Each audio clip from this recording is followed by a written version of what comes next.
Good evening and welcome to Bryan, Ohio, as we get ready for a doubleheader of sectional final basketball tonight in Division 4. A couple of matchups that on paper feel like they're going to be close and competitive matchups here this evening. In our opener, it is number 3 seed Stryker battling number 5 seed Lincoln View. Stryker comes in on the season with an overall record of 17-6. Lincoln View checks in at 11-11 on the year. Game number 2 will be the 7 seed Antwerp against number 2 seed Ayersville. Stryker won the other night, coming back to defeat Edgerton 57-48.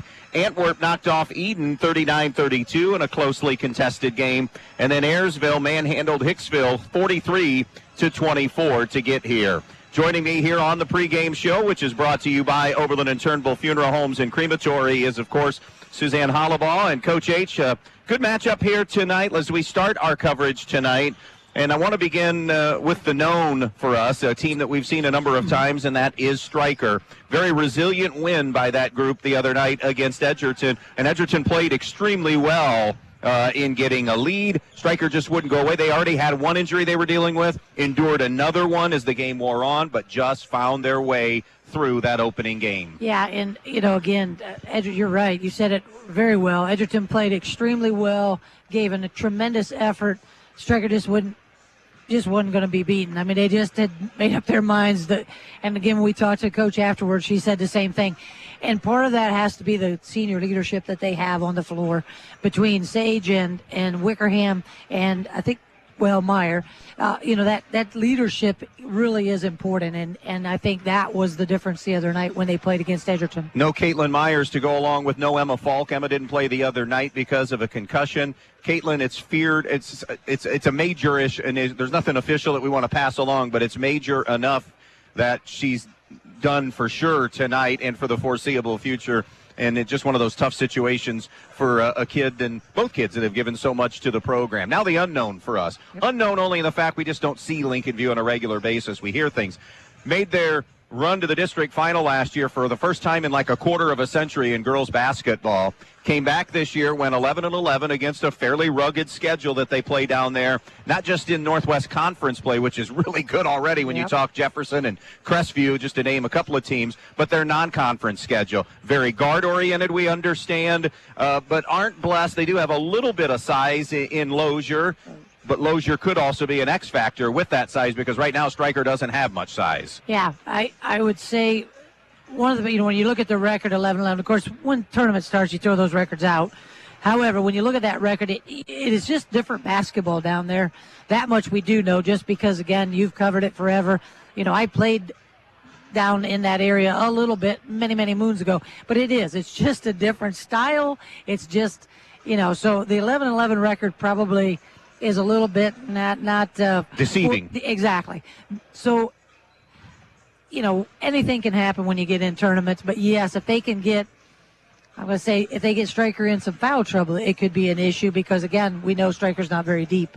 We are also going to let you know that we have a possible mechanical, well, it's not possible. It is a situation that has developed since we got here.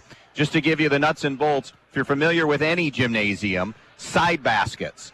2 side baskets to our right are down. We understand the boys had practice today, and I don't know what happened as to why they're not up and why nobody was really, because we came here and they were working on these side baskets. Those side baskets are still down. They are working furiously to get those taken care of. The one is out of play here immediately to our right. Across from us, that is an overhang onto the playing. It's above the playing surface, kind of on the wing on that left side. So the clock has started.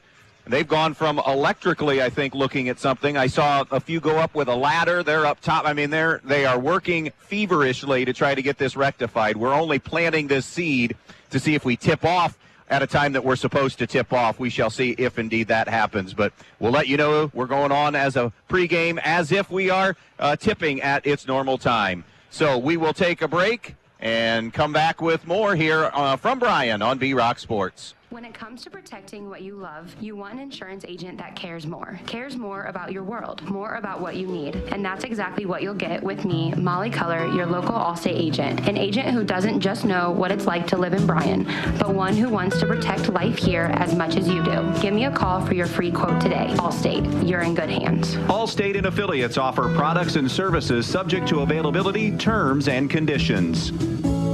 When it comes to choosing a memorial that represents the lasting memories of a person's life, the Fackler Monument Company in Montpelier, Ohio can create exactly what you are looking for, like an eagle soaring through the woods etched on a memorial, a bench that has mom and dad's names engraved into the granite to sit and reflect, a picture of the family farm etched on the stone, or maybe your style is a memorial that has a split headstone with a vase in between for flowers. The Fackler Monument Company of Montpelier, Ohio, serving families in the tri-state area since 1924. Are you looking for a mechanic that really knows how to repair both foreign and domestic vehicles? Let me recommend Dave Brown at Jason Dietz Customs and Collisions. Dave has spent the last 25 years diagnosing and repairing all makes and models of vehicles in Northwest Ohio. And he's now teamed up with Jason Dietz on State Route 6 just east of Edgerton. So if you're looking for a mechanic that can fix the problem that your last mechanic couldn't, think of Dave Brown at Jason Dietz Customs and Collisions. Okay, girls sectional championship night here for Division 4 in Bryan. Game 1 is Stryker versus Lincoln View, and our Bryan Ford Lincoln conversation with Stryker girls coach Connor Varner. Congrats on that opening night. Hard-earned win over Edgerton, and you knew Edgerton would keep coming, and I guess that reversal, just how I said it, you kept coming back at Edgerton after they had the lead, but you knew it was going to be a tough matchup with Edgerton, and boy, it sure proved to be that way, Connor. Yeah, we didn't go into that thinking we were going to blow anyone out of the water. We knew that they've gotten tremendously better from the beginning of the season to the end, and we knew that they were going to battle, and our girls just didn't quit, and we kept fighting to the end and ended up on top. Sage, of course, was Sage the other night in getting 29, but Lexi Wickerham was huge. Everybody stepped up and played. You're just thinking on the offensive end, when you needed big shots to go, Lexi Wickerham made some big shots for you on Wednesday or Tuesday night. Oh, yeah. Sage down the stretch had huge free throws, but, man, Lexi Wickerham was money from that three-point line, and she had a hand in her face half those times. Going back and watching film, it wasn't like she was wide open. They were going out in her, and she was just letting it fly, and it was going in. She was huge. Tournament week, it was Wednesday night, not Tuesday. Just want to make sure that anybody listening knows that I know what night you guys played. It was Wednesday night. Defensively, though, really good. I thought that helped you win, and we talked a lot afterwards, and I guess I want to ask you about this group as a whole. We mentioned the resiliency of the team just to kind of hang in there when things weren't going well. Did you see that about that team, this team that you've had, like, beginning of the year, and this group collectively since you've been there, and that resiliency? Yeah, I think, from the beginning of the year to the end, we've gotten even more resilient because our second half of the schedule here is a little bit tougher, right? So, we lost some more games here the second half of the season, but we would bounce right back and play that next day in practice, go hard, or that next game come back and improve on things. So I think throughout this whole season, and that's just going back to the senior leadership we have. I keep talking about those 4 seniors, but there's 4 seniors who don't want this season to end until, they decide it ends, and it goes back to their leadership. It's just been huge this season. Connor, what can you tell us about Lincoln View? I mean, this is a team that's been coming up and playing in our district like Crestview the last couple of years, but, other than Antwerp and Ayersville perhaps playing them, the Strikers and the Edens and Montpeliers don't play Lincoln View on a regular basis. Yeah. But what can you tell our listeners a little bit about Lincoln View? Yeah, from kind of what we've been looking at so far, they have just some quick guards. I think matchups, we match up with them as in, we don't have too many bigs, and they have one big girl who sits down in the post, and so that's something that we're going to challenge probably Gabby Ramon, again, just like she did in that Edgerton game. But other than that, they have some just quick guards who want to shoot the ball when they get to the rim, and so we're just focusing on keeping them in front and having a hand up on shooters, and they just have a lot of quick guards who want to get to the rim and are solid outside shooters as well. What do you anticipate from them defensively? We've seen them play a little bit of man and a little bit of zone, so just being prepared on, both offenses on our end, whether they're going to play us 2-3 or try to match up with us man-to-man, just being prepared for both of those.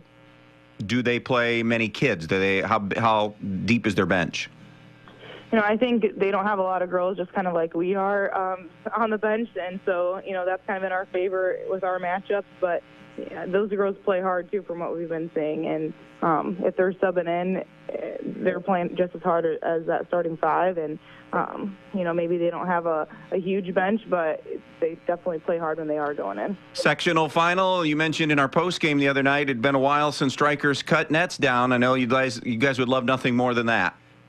Yeah, I would love nothing more than that from our girls, especially for those 4 seniors. And, they deserve it. They worked their butts off, all the last 4 years. And, the supporting cast around them has been working hard, too. And they just deserve nothing less than that. And we're just going to have to see what happens Saturday night. Yeah, looking forward to it. Thanks for the time, Connor. Good luck against Lincoln View in this sectional championship game.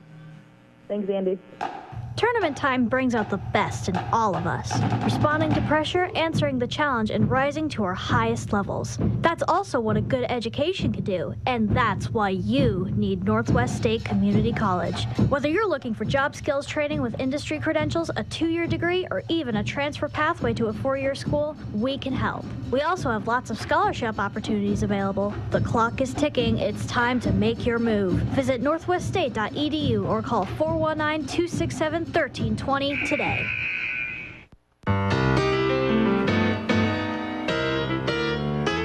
Whether it's a car accident, storm damage, or a fire, when the unthinkable happens, it doesn't matter if you saved money in 15 minutes. In this moment, it doesn't matter if your neighbor has the same insurance you do. In this moment, what matters is that your independent insurance agent and the company that stands behind them have you covered. Auto Owners Insurance, the no-problem people. Visit Andrews O'Neill & Lowe in Archbold, Bryan, or Wauseon, or online at andrewsoneillandlowe.com. Direct Link should be the first stop for anyone needing new appliances. Whether your appliance is on the fritz or you're just looking to upgrade, Direct Link Appliance and Hardware in Bryan and now in Wauseon is your hometown appliance dealer. They carry new, used, and scratch and dent appliances and the brands you need. Speed Queen, Whirlpool, Maytag, KitchenAid, Amana, Frigidaire, and GE. Many in stock to take home with you today. Then when you have a problem, Direct Link will also service everything. Just call Direct Link at 419-636-4541 and they'll be out to fix it quickly, whether it's under warranty or not. Direct Link Appliance and Hardware in Bryan and Wauseon, your local appliance dealer. Saturday night girls basketball, a girls sectional matchup here between Lincoln View and Stryker. And our Brian Ford Lincoln conversation with the head coaches continues. Kyle Williams, head coach at Lincoln View. Glad to have him with us here as they prepare for Stryker. And Coach, thanks for your time. I guess as good a place to start is tell us a little bit about the Lincoln View season based on what you were able to do last year and who you had and what you had coming back this year. Overall thoughts on this season for Lincoln View. Yeah, so like you said, we kind of had a run last year that kind of propelled us into this year. I think, last year in terms of the regular season, we didn't have a ton of success, but we were able to turn it on and make a great tournament run last year that kind of propelled us into this year. So we play in a tough conference, so we battled a little bit. The conference is tough, but ended the year 500 and hoping to make another tournament run going into this year. So I think we have a good shot against Stryker, and if we start to put it together at the end of the year, I think good things are going to happen. What does this group do particularly well, Kyle? And there been any spots, I guess some trouble spots for you and what you have struggled with maybe on the floor in games this season? Yeah, so the biggest thing for us has been on the defensive end, I think, not being as deep as I would like to. Only playing 6 or 7 girls kind of hurts us in terms of energy level or the defensive end. So if we can turn it up on that end, really kind of play through some of the tiredness, I think, that'll benefit us. But the defensive end has been a struggle. There's games where, we really turn it on offensively, and there's games where we struggle a little bit. But I think the offensive end is a strong suit for us.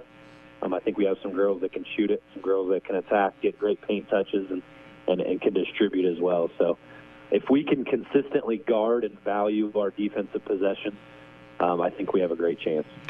Thoughts now on Stryker. How would you talk about Stryker in terms of a scouting report? Yeah, so being able to go, scout them a couple games and then being able to watch them in the first game has been huge. So we went, as a team, we went over and watched Stryker and Edgerton play.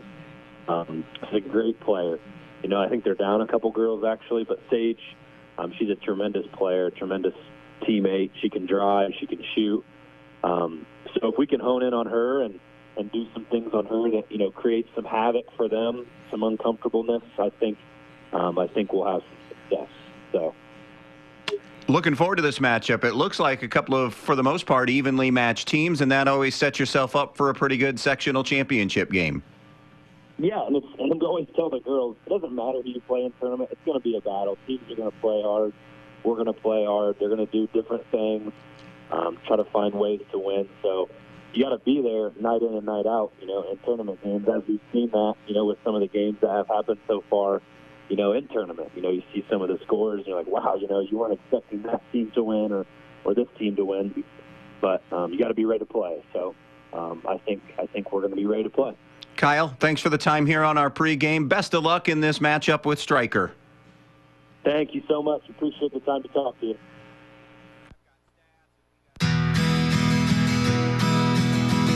Check out the newest, most exciting venue in the area. The Eager Beaver Axe Hole is Defiance's first axe throwing venue with axe throwing lanes, VIP room, full service bar, pool leagues, and more. Schedule your lane today. Find them on Facebook, Instagram, or call 419-980-7121. That's 419-980-7121. The Eager Beaver Axe Hole, Defiance's first axe throwing venue. You know we still have some winter ahead, so why not take time to freshen up the inside of your home with Clark & Kensington paint from Donaldson's Ace Hardware on Union Street in Bryan. You'll find all you need at Donaldson's, from buy one, get one half off painter's tape and Zinsser Bullseye 1-2-3 primer to the best paint on the market. Clark & Kensington. They have excellent coverage, washability, and the primer built right in. Head to Donaldson's Ace Hardware on Union Street in Bryan today. Donaldson's Ace Hardware. Ace, the helpful place. When built right, some things just last, like an American Standard heating and air system, ranked the longest lasting brand by readers of a national testing and research magazine. Harmon's Heating and Cooling in Antwerp, Ohio, your local American Standard dealer, can upgrade your home to a system that is proven to last. Harmon's Heating and Cooling and American Standard, the highest standard of comfort. Call Harmon's Heating and Cooling for your free quote to update your system. 419-258-1640. Harmon's Heating and Cooling, wishing the athletes good luck in tonight's game. Hi, Dan Stuckey here, broker owner of Real Estate Advantage Team. Are you looking for a realtor that will put your wants and needs first? Whether you're looking for a new home or selling your current home, I am with you every step of the way. If you're selling, I will do a comparative market analysis for you so you know what your home should sell for, and I will market your home using the most up-to-date methods available. If you're ready to buy a home, I will go out of my way to get you in the home of your dreams. I work around your schedule and provide you with all the information you need to make the best home buying decision. With over 25 years of real estate experience, I am your trusted real estate advisor. Also, as a Christian-based business, when you buy or sell a home through Real Estate Advantage Team, I will donate 10% of the company's net income from your sale to a church or nonprofit charity of your choice, honoring you as the reason for the donation. So let's get you moving. Call 419-636-5100. That's 419-636-5100. Welcome back here to Bryan. Good news, bad news situation. The bad news is we are not going to have a 6 o'clock tip tonight. The good news is it could have been a lot later or a completely different scenario. So, H, we're going to do something very rare right now. I don't need to see the game at all. The best one tire and service, best play of the night tonight belongs to Josh Miller in the pregame. I was told that it is Josh that got hoisted up to the circuit box, the circuit breaker, and manually was able to get the two that were down. One wasn't, didn't need to be moved up, but of course he might have been in there flying blindly and not sure which hoop was which, because for about 5 seconds he was raising up the main basket to our right, and everybody's no. And eventually found it. Josh works for Willis Electric. Willis, a great advertiser with us on these Stryker games, so we salute Josh for doing that.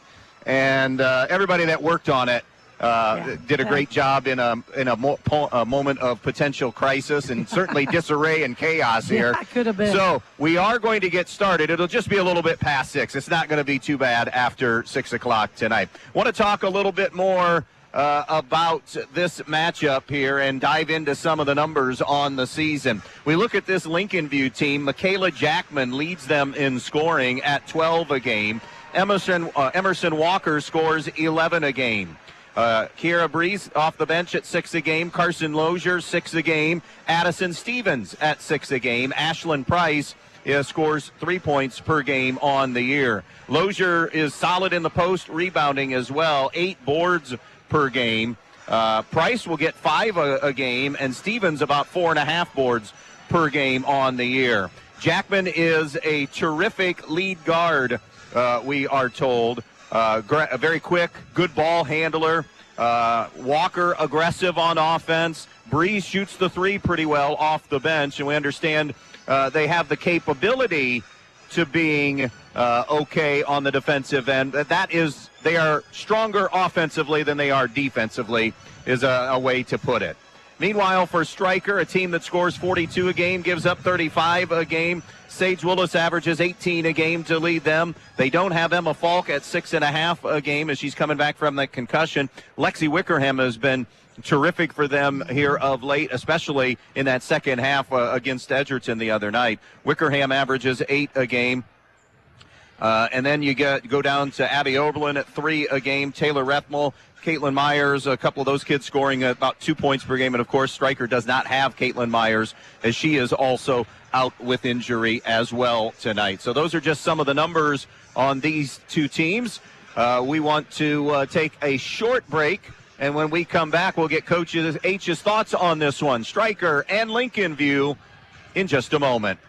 You never know what life will throw your way, so you always need to be protected. At Danielle Van Atta Agency in Bryan, they will take care of you. With years of experience and expertise in the field, Danielle and her team will get you headed in the right direction with your home, auto, life, or business insurance. So when life throws something at you, you know you're protected the right way. Contact Danielle Van Atta Agency today at 1318 East High Street, Suite A in Bryan, or call 419-636-0408. Danielle Van Atta Agency, ready to help protect you. Import cars and trucks are amazing, but fixing them creates a dilemma. Do you go to the city for service and repairs? Well, it's time for a change. Jason Dietz Automotive Services on State Route 6, just east of Edgerton, is the answer. If you own a Volkswagen, Toyota, Honda, BMW, Mercedes, or any other Asian or European vehicle, Jason Dietz Automotive Services has you covered. With over 30 years of experience on imports, Dave Brown and Sam Bailey are the experts that can fix it right the first time. So if you're looking for a mechanic that can fix the problem your last mechanic couldn't, call 419-298-0777 and make your appointment today. Willis Electric takes pride in doing electrical work for residential, commercial, and industrial settings. They're ready to complete any job you have, big or small, they do it all. Give Willis Electric a call at 428-3161 for your next electrical job. They'll do it fast and they'll do it right the first time. They're located 5 miles south of Stryker at the intersection of State Route 191 and US 6. Willis Electric takes pride in their service and also takes pride in supporting the Stryker Panthers. Good luck, Panthers. All right, finally inching a little closer to the opening tip tonight between Stryker and Lincoln View here in game number 1. For the Lady Panthers to get to the districts, Coach H, what do they have to do tonight? Well, nothing much different than what they've done really ever since, probably basketball started at Stryker, and that's play your game, play the way Stryker plays. Now, they are going to obviously have to have some kids step up to fill the void for both Falk and Myers. That's, those are losses there, so somebody's going to have to, and usually for Stryker, somebody does. Defend the rim, as, you just talked about. Lincoln View likes to put the ball on the floor and get to the basket. They also have a fairly big kid, what is she, I think 5'11", down in the post, so I'm guessing that they're going to have to see how they're going to defend that. But, again, it's Stryker basketball. Play the way you have. Play the way what's gotten you to this point. And make sure that you're handling the basketball. Let your senior leadership take over.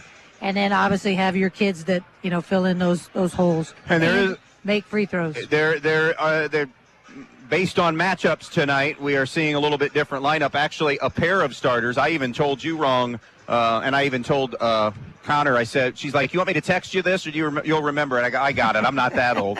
Oh, I got 3 of them right, but I didn't get. I got the 4th, and I missed on the 5th one, and she told me correctly. And a little bit of a tweak even from Lincoln View from when I spoke with Kyle Williams this week. So a little chess match going on here is trying to find the right matchups. How about for Lincoln View? How do they move on again for a second straight year to the districts? Probably the formula that they used last year, which of course we didn't see. But again, if your strength is going to the basket and getting the ball inside, that's what you do.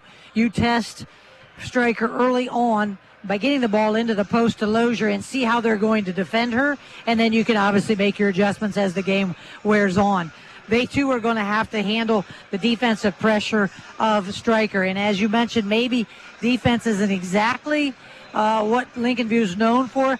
Then they got to make sure they cover the holes, because Stryker can hurt you in a lot of ways. One of the holes they definitely better make sure they have covered, and that's Sage Willis and Lexi Wickerham, because those 2 young ladies showed the other night what they are capable of doing.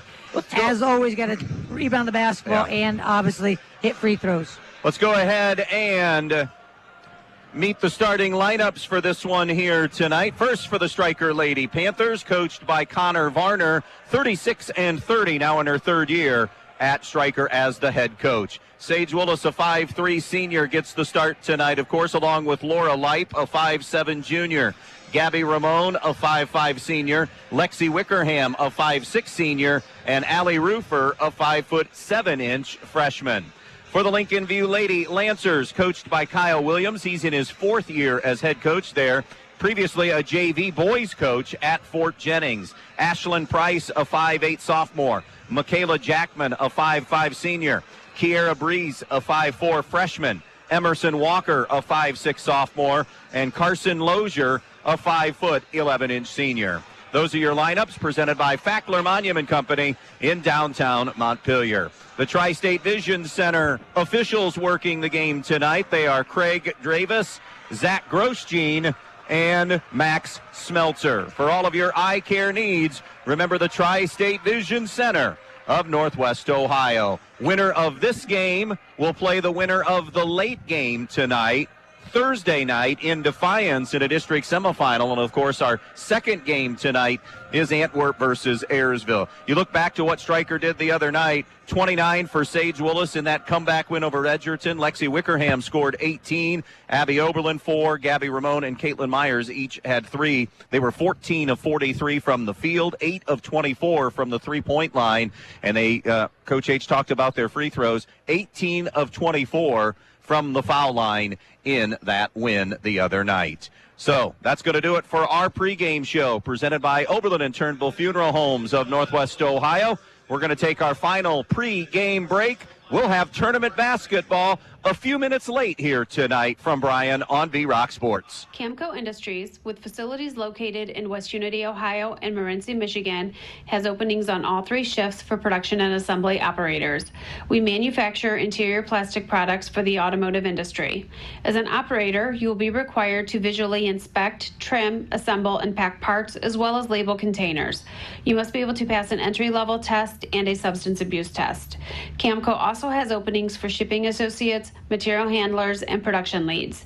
Camco offers a complete benefit package along with a bonus for the successful completion of probationary status, an attendance bonus, and a referral bonus.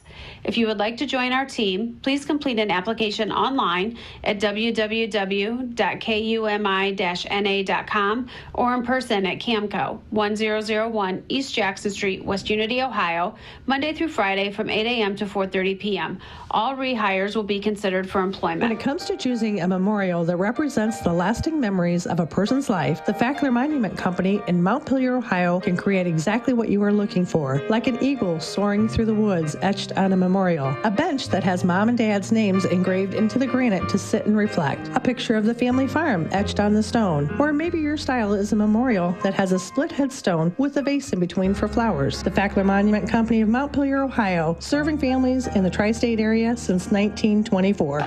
Tournament time brings out the best in all of us, responding to pressure, answering the challenge, and rising to our highest levels. That's also what a good education can do, and that's why you need Northwest State Community College. Whether you're looking for job skills training with industry credentials, a 2-year degree, or even a transfer pathway to a 4-year school, we can help. We also have lots of scholarship opportunities available. The clock is ticking. It's time to make your move. Visit northweststate.edu or call 419-267-1320 today.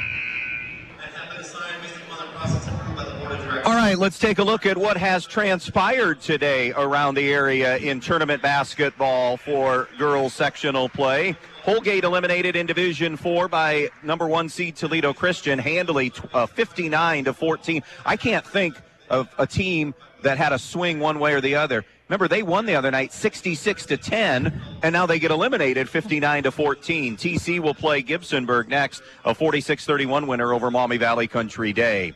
That in Division 4.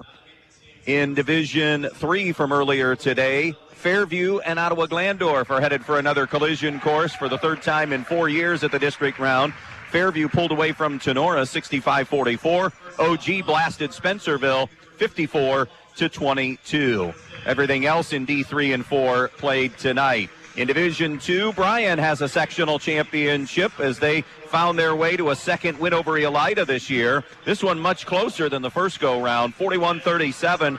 Bryan will play St. Mary's now in a district semifinal Thursday night in Paulding. St. Mary's blasted Fostoria 58-36. And again, anything and everything else is going to be played later tonight. You know, Coach H, I was sitting here thinking, now it's been a while, but this Bryan sectional has had a little bit of a history of events happening. Remember the one night we didn't tip. It was an evening games like this, but there was a power outage. Yes. And I don't think we started game 1 till maybe 8:30, 9 o'clock, and walking out of that gym at midnight when game 2 ended. You were there. Yes, that was Eden. That was our game. And then we had another one where we had an injury. Michaela Slattery takes a charge and busts her head open. And so that was another, and then the weather came in, and that was another nightmare. So, yeah. Both those are in the old school. Yes, both now of with them, Michaela Slattery, we were, I guess the good news was, where the school was located, literally the hospital's out the back door. Yep. So we walked right across after the game to see her. But, yeah. Well, that night where it was really super late, were you game 1 or 2? Do you remember?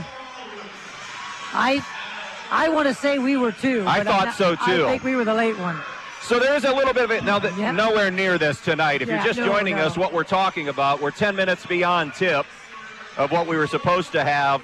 One of the baskets, well, 2 of them officially, but one was in play, would not go up, and they had to figure out how to get it up, I guess, for lack of a better word, almost manually, and did a great job of doing that, so we're a little bit later than our 6 o'clock tip time. Yeah, and Walt, if you're listening, I was ready to crank it by hand, man, but there's no way to do it. Striker in the home whites with the blue numbers. Lincoln View in the traveling blue with the yellow and white trim. By the way, Paulding is hosting tonight the other part of this district. Crestview and North Central, game 1 there. Hilltop and Pettisville in game number 2. Zach Grosjean will throw it in the air, and we're about ready to get this sectional championship game underway officially from Bryan. The opening tip will be controlled by Lincoln View. Michaela Jackman brings it across the timeline. Little 1-3-1 look from Stryker to start. Jackman on the elbow, pushes it left wing to Price. Price back out to Jackman between the circles. A closeout by Wickerham, making her give it up on the right wing to Emerson Walker. Around it goes now to Breeze. She's the three-point threat. Back set, or a back pick to try to get her open down low, and Stryker read it beautifully and got the turnover forced. I think that was Leip, and that was a real nice job of reading that pass. Here's Willis against the man-to-man. Dribble penetrates, gives to Wickerham. See if she's picking up where she left off, and she banks her first shot in for 3. We'll see if that's an omen for the night. Opens the bank for the evening. 3-0 Stryker. There's Breeze. She's the shooter for Lincoln View, or at least the best percentage-wise shooter from three-point distance. Now it's Jackman for the triple try, and that young lady answers, and we're tied at 3. And a nice-looking shot. Good release. 3-3, Lincoln View and Stryker here, just underway on the Andres O'Neill and Lowe scoreboard, a little more than a minute in. Willis walks it across midcourt. 1-4 Lowe, a second time here in this set. Couple of crossovers. Spin move in the lane. Help side comes. She'll rotate it around to Roofer. Now to Light. Back inside to Willis, who's posting. A double down and good help and dig out that time by Jackman defensively. Jackman in transition. Gives it right side to Walker. Jackman, same spot for three. That one hit the heel. No good. And then a offensive rebound and a tie-up. And the jump ball arrow will favor Stryker. Yeah, she was about in an identical spot. That one didn't go. Possession to Roofer right now, gives it to Wickerham. Picking up half-court man-to-man, Ashlyn Price. This is not a real deep Lincoln View team. I'm not sure who has an edge here in this one. Going left, it's Willis. Tries to give to Roofer, who does. Roofer over to the right point to Wickerham. Top of the key to Willis. 3-3 tie. Third possession of the night. Willis, nice strong take. Muscles it up and in for two. And that is exactly what she did. That was all muscle. 5-3 Stryker on the Andres O'Neill and Lowe scoreboard. With it now out front, Jackman around to the corner to Price. Price to Breeze and around to Jackman. Jackman, jump stop on the wing, is short. Rebound, saved by Stryker and Gabby Ramon, tapping it and giving it to Sage Willis. Willis across midcourt, middle of the floor. Spin move going to the right. Little jump stop, bulling her way to the rim, no good. The rebound controlled by Lincoln View. 5:20 mark of the quarter, 5-3 Stryker. On the wing, it's Walker out now to Jackman and around to Brees. Back now to Jackman. Baseline right. Walker hoists the three up, no good. Rebound, Light for Stryker. Right now, Stryker's doing a nice job on the glass. One and dones. Here's Wickerham, drive, kick. Light steps into a jump shot, barely grazed iron, and the rebound to Lincoln View initially, and then tied up by Roofer, tying up Lozier, and the possession arrow will belong to Lincoln View. Yeah, nice job by the freshman there getting in, tying that up. 5-3 your score.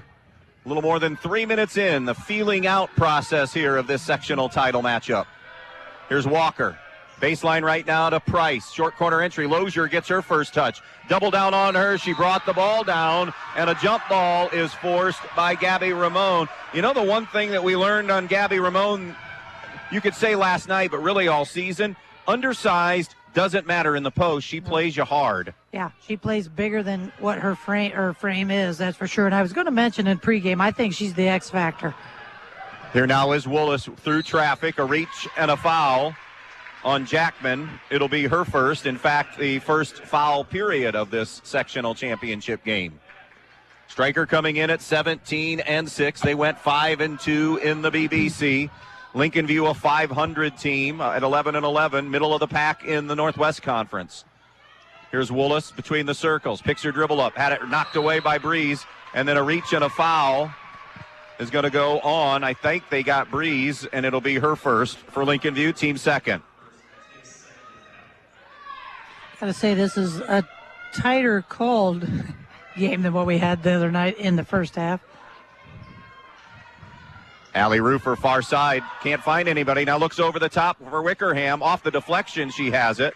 End of one. Crestview leads North Central 12-5. Now a near turnover, and it will be a turnover because it's a tie-up, and the possession arrow favors Lincoln View. Well, North Central already off to a better start than what poor Fayette had to endure the other night. They have 5 through 1. Yep, they've scored. Substitution. Addison Stevens, a 5'7" junior, will come in now for Carson Lozier. 5-3, nearing the midway point of the first quarter. Stryker on top on the Andres O'Neill and Lowe scoreboard. Jackman, the leading scorer at a dozen a game, goes right side to Walker. Now shifts it to the left to Breeze. Baseline left, Stevens. Out in front now to Breeze. Dribble drive not there. Against the 1-3-1. They'll rotate it around to Walker on the baseline. Out to Jackman, who has the only field goal so far for Lincoln View. Gets it back into Walker's hands. Now to the post and an inside out look. Breeze from downtown. Off the iron, it clangs, no good. And on the rebound, a foul on Addison Stevens, aggressively going for the offensive rebound. And that'll be her first, team's third. Sorry about that. I'm going to say it again. Stryker's doing an excellent job of rebounding, and it's not always easy in the 1-3-1 because you can get really distorted in that defense. That's a great point on the 1-3-1. It's got its advantages, but Yes. sometimes it can get you out of position Yes. rebounding the basketball. They're doing a solid job right now. Lincoln View doesn't have a single offensive board. Here's Willis fading left with a basketball. Picks it up, goes top of the key to Ramon. Ramon hands down to Lipe. Skip pass to Roofer. 5-3 Stryker.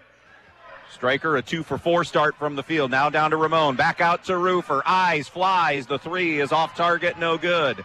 Lakota after one leads Patrick Henry 13-8. A little Euro step move.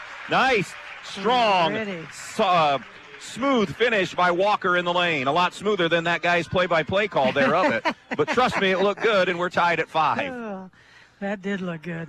Here's Willis in the across the timeline. A spin dribble, gets to the foul line, continuing to back her way in, nowhere to go. Now, defense fell back, and she found herself open, unable to connect. And on the rebound, a Stryker foul. It'll be their first of the night, and it will belong to Laura Lipe. We had another update as well to let you know. Swanton 5, Delta 4, end of 1 in sectional final basketball. Subbing in now will be Carson Lozier.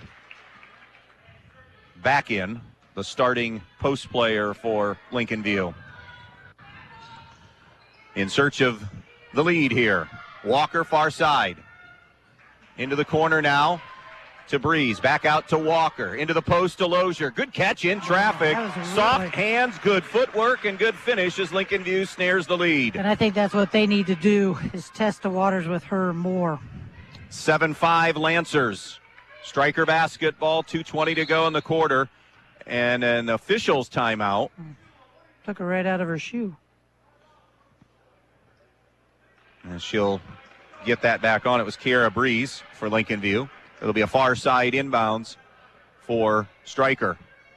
Wickerham bounces it into Willis. Willis between the circles. Trap coming, and it's a 2-3 look defensively now from Lincoln View. Willis got a screen from Roofer, and it's a moving screen. Yep. That'll be number 1 on Allie Roofer. Just stepped a little bit too aggressively into that. End of 1, Evergreen pounding Elmwood 20-5 in girls sectional basketball. Seems like there's a lot of really unbalanced scores in this section. At the start of the tournament, year. yep. Yeah.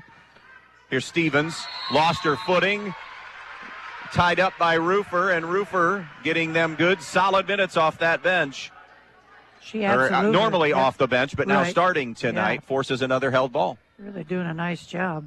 Lincoln View going to go 1-2-2, full court pressure now. Wickerham has it in the backcourt, through traffic, into the front court now, pounding the dribble, handing it now to Lipe. Shot fake, Lipe below the foul line, flips it back now to Willis. 7-5 Lincoln View. Low on the pass, right side jumper for 3. Wickerham no good. One and done trip. Here is Jackman up the floor. A little jump stop jumper for Walker. That's no good. But offensive rebound, and it's a kick out for a 3 to Stevens. No good.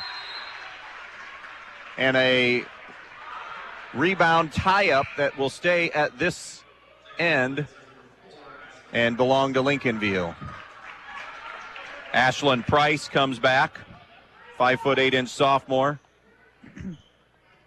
Lob into the lane, Lozier up, no good. They thought, Lincoln View thought should have been a foul, not called, and then on an offensive putback, Jackman gets an and one opportunity. Yeah, I've been singing the praises of Stryker on the boards, and they've given up 3 now, and that's the first one that they've allowed to be stuck back in. The foul will be Gabby Ramon's first. Abby Oberlin comes in for the first time. Here's Jackman, a 78% free throw shooter, bangs in the free throw. She has 6, and it's a 10-5 Lincoln View lead. Roofer, cross court to Wickerham, loops it up ahead to Willis. Willis, dribble drive to the baseline aggressively, muscles it up and in, and a chance at a three-point play. And when you need a bucket, who do you go to? And she delivers. That ends a 7-0 run. The foul will be Lozier's first. And now the free throw for the and one circles around and out, no good. Price the rebound as we hit a minute to go. Lincoln View basketball up 10-7 here late in the first quarter. Here's Jackman. Top of the key now to Breeze. Breeze back to Jackman on the wing. Open for three. Floating to the right and sticks it in. Well, she has a nice shot. They're going to have to make sure they're a little bit tighter to her. Michaela Jackman, a 5'5" senior. 9 of the 13 for her in this opening quarter. Yeah, not afraid to shoot it either. Biggest lead of the night for either team. Here's Woolis. Gives it up now to Oberlin on the wing left side. Oberlin out on top to Wickerham. It's a 2-3 still. A deep three from Woolis. Buries it from the emblem on the floor. Cuts the lead in half, 13-10, 7 for her. Jackman and Woolis showcasing skills here in the opening quarter. They sure are. 10 to shoot. Lincoln View possession. Here's Jackman. Double screen. Circles right. Gives in the corner to Stevens. Back to Jackman. Back to Stevens. Beats the horn. No good for three. 1 quarter of basketball complete here in Bryan. Lincoln View 13 and Stryker 10. Sectional final basketball continues on V-Rock Sports. Hi, I'm Emily Schlegel, branch manager at Midwest Community Federal Credit Union in Bryan. We're excited to announce our new location in the Bryan community, just north of the downtown square on State Route 15. Construction is underway and will soon offer a drive-through, night deposit, and rebranded lobby to serve Bryan and all of Williams County better. We'll be opening soon at 221 North Main Street, and you can stay updated by visiting us at midwestcommunity.org. We look forward to serving you. Good luck and go Panthers from everyone associated with the Stryker Athletic Boosters. The Stryker Athletic Boosters is always proud to be a part of Stryker Athletics, and they want to salute the hard work of all the athletes that are competing this season. If you'd like to be a member of the Stryker Athletic Boosters, contact a coach or a booster member. Good luck and go Panthers from everyone associated with the Stryker Athletic Boosters. Stryker 4 of 9 from the field, and Lincoln View 5 of 13. Stryker 2 for 4 from 3. Lincoln View 2 of 7. How about on your end? See, we got turnovers 3 each. Lincoln View's controlling the boards right now, 9-4. Here's Oberlin on the wing. Stryker basketball, or check that, Rethmel on the wing. Now to Oberlin. Stryker basketball to Roofer, to Wickerham, and Woolis. Those are the 5 out there right now for Stryker. Back to a man-to-man look now from Lincoln View. Sage Woolis gets a screen from Rethmel. Thought about pulling the trigger. Now a spin dribble. Throws it out on top to Rethmel. Rethmel on the right elbow. Picks her dribble up. Looking for help. 5-second count on. Woolis comes to provide it. 7 for her. Jackman with 9 to lead all scorers. Here's Abby Oberlin on the elbow. Top of the key to Rethmel. Lincoln View is mixed and matched. They've played a little man, little 2-3, little curl move in the lane. The runner, the floater is good for Sage Woolis. Nice little two-man game right there. Ends in a bucket for the Lady Panthers. Now left alone for 3, in and out, no good. Stevens. Rebound, though, down along the baseline to Price for Lincoln View, and then tried to go to the post to Lozier, denied away by Roofer. And Stryker comes up with a turnover, and now Connor Varner wants a 30-second timeout. 13-12 Lincoln View. Just underway in the second. We'll be right back. If you've been thinking about a remodeling project for your home or business, Field Supply Center in Blakesley should be your first choice. Field Supply Center in Blakesley and not only has all the lumber for that project, they also have all the building supplies you'll need, along with everything you need for the project, including the cabinetry, plus the expertise to help make your home even more beautiful. It's all at Field Supply Center, located in Blakesley. Field Supply Center, wishing good luck to all the players in tonight's game. Andy Brigle, Suzanne Hollabaugh back out here in Bryan. Game 1 of our doubleheader tonight. Antwerp and Ayersville coming up after we are complete. 13-12. What did Connor Varner want to talk most about? I think we could hear it from here, but I believe it was addressing the offensive rebounding situation. Turnover forced by Lincoln View, and now a runner along the baseline. That's good for Michaela Jackman. And that'll get her into double figures now with 11. 15-12 Lincoln View. The leaner by Woolis to answer. No. Lozier the rebound for the Lancers. Lincoln View coming left to right across the timeline. Minute and a half into quarter number 2. 6 has been the biggest lead for either team. Lincoln View had it. It's 15-12 now. Here's Jackman. to Lozier. Kick out now to Stevens on the wing. Stevens from downtown, no good for 3. Rebound put back Price, but she's fouled. Wouldn't go. Zach Grosjean has the striker foul on the interior on Abby Oberlin, her first, team's 4th. Yeah, team's 5th. She just can't be happy with the amount of rebounds they're giving up on that offensive end. Foul shot is no good. Price on the season, a 54% free throw shooter. Second one bounced around about 3 times, wouldn't fall. Roofer with a screen and rebound. Up to midcourt and across with it now is Sage Willis. Willis going right. Spin move back into the lane at the foul line. Now to Gabby Ramon. Ramon over on the elbow. Tosses it to Oberlin. To Roofer. Now to Wickerham. Got to get her unleashed a little bit here, too. Just thinking that same thing. Roofer from downtown, no good. Rebound is tied up, and Lincoln View has the arrow.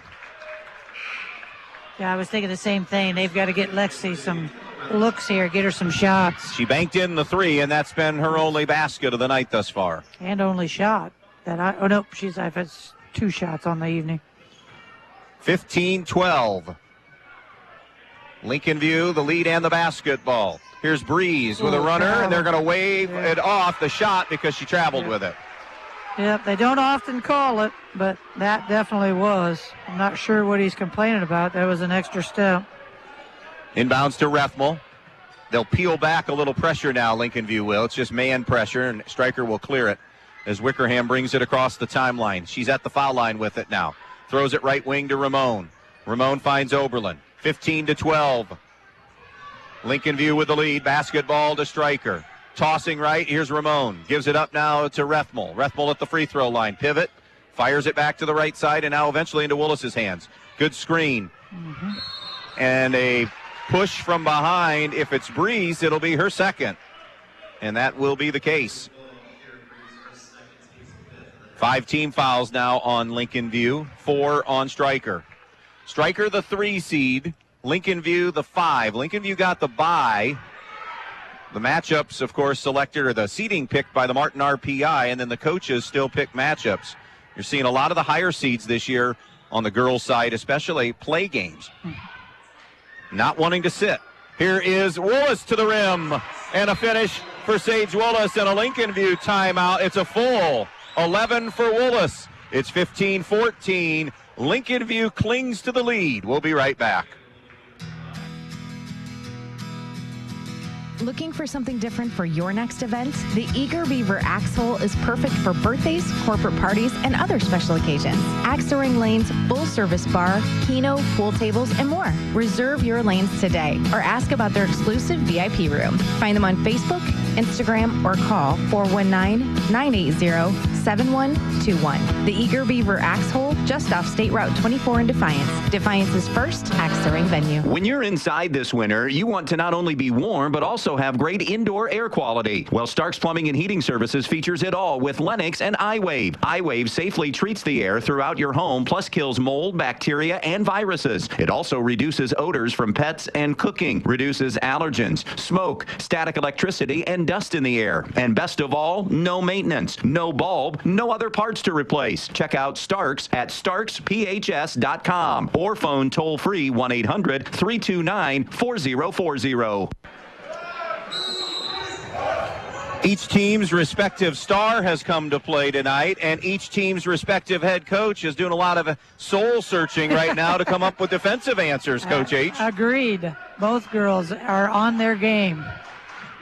Top of the circle now with it. Now on the right wing, it's Walker. Now it's Jackman. Straight on look at a 3 off the heel, no good. Square and rebound for Ramon. A chance for Stryker to reclaim the lead. She'll cross the timeline with it, going to the right. Willis over to Oberlin. Topside now, Rethmel. Rethmel gives back to Sage Willis. On her is Emerson Walker. Got to the foul line. Kick out. Rethmel for 3. And that was way out.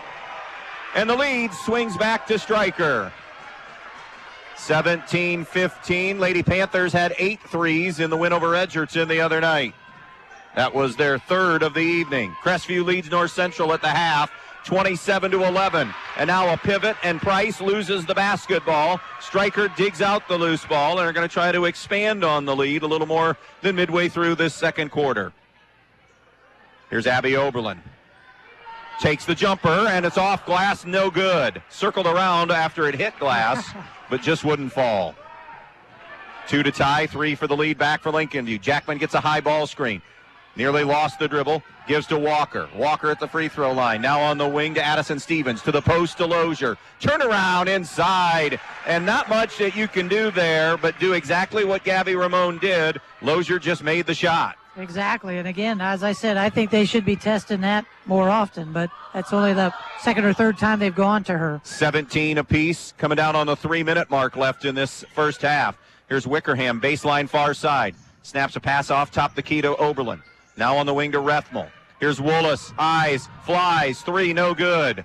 Long rebound on the far side to Price for Lincoln View. Now it's Michaela Jackman. Jackman left alone for 3 on the left point. It's Brick City. Long rebound is loose on the deck, and jump ball favors Stryker. I'm just chuckling because Rethmel used her feet to try to grab that basketball back in. We were talking about offensive boards. I don't have Stryker for one offensive board yet. Full court pressure, and they almost got the steal. Connor Varner sees her team. They're getting close to 10, and they just get it across. And Wickerham's pass now is going to be wide of Rethmel and into the backcourt and out of bounds. So that was destined to be a turnover, you feel like. It was. And that little bit of pressure by Lincoln View can cause that kind of stuff. It can make you really speed yourselves up, and that's what happens. 17-17. Lincoln View searching for the lead back. Walker down low to Lozier and steps. Jump ball. Oh, I thought she Possession arrow stays with Lincoln View. I knew there wasn't going to be a foul. It was going to be some form of a violation. Yep. It's just what was Max Smeltzer going to call. So the jump ball keeps the arrow with Lincoln View. 2:13 left. Lakota leads PH handily 30-13 in that sectional final. Right point, Jackman. Jackman going left, hands it to Breeze. Back in with the 2 fouls. Now Lozier on the baseline to the right. Cutting is Jackman. Pushes it up and in. Nice Michaela cut. Jackman. Yeah, nice cut and a good finish right there. 13 for her. And it's 19-17 Lancers. Trying to create now off the dribble. Willis gives it up left wing to Oberlin. Skip pass to Rethmel, who hit a 3 just a few moments ago. Now Willis inside, maneuvers her way to the basket, but unable to cash in. And Breeze comes down with a rebound. 90 seconds left in the half. Breeze all the way down baseline right. Picks her dribble up, goes to Jackman, ball loose. Oberlin goes down, bodies go down from both sides, and then it trickles out of bounds and stays with Lincoln View. At the half, Evergreen 34, Elmwood 18. That's Division 3.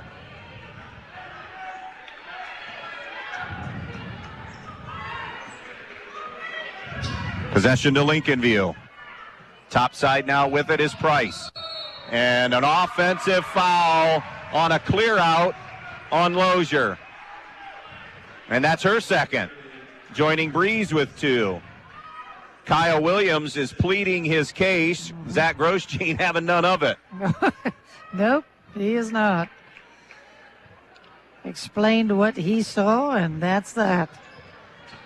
Inbounds to Sage Willis. They'll clear it and peel back.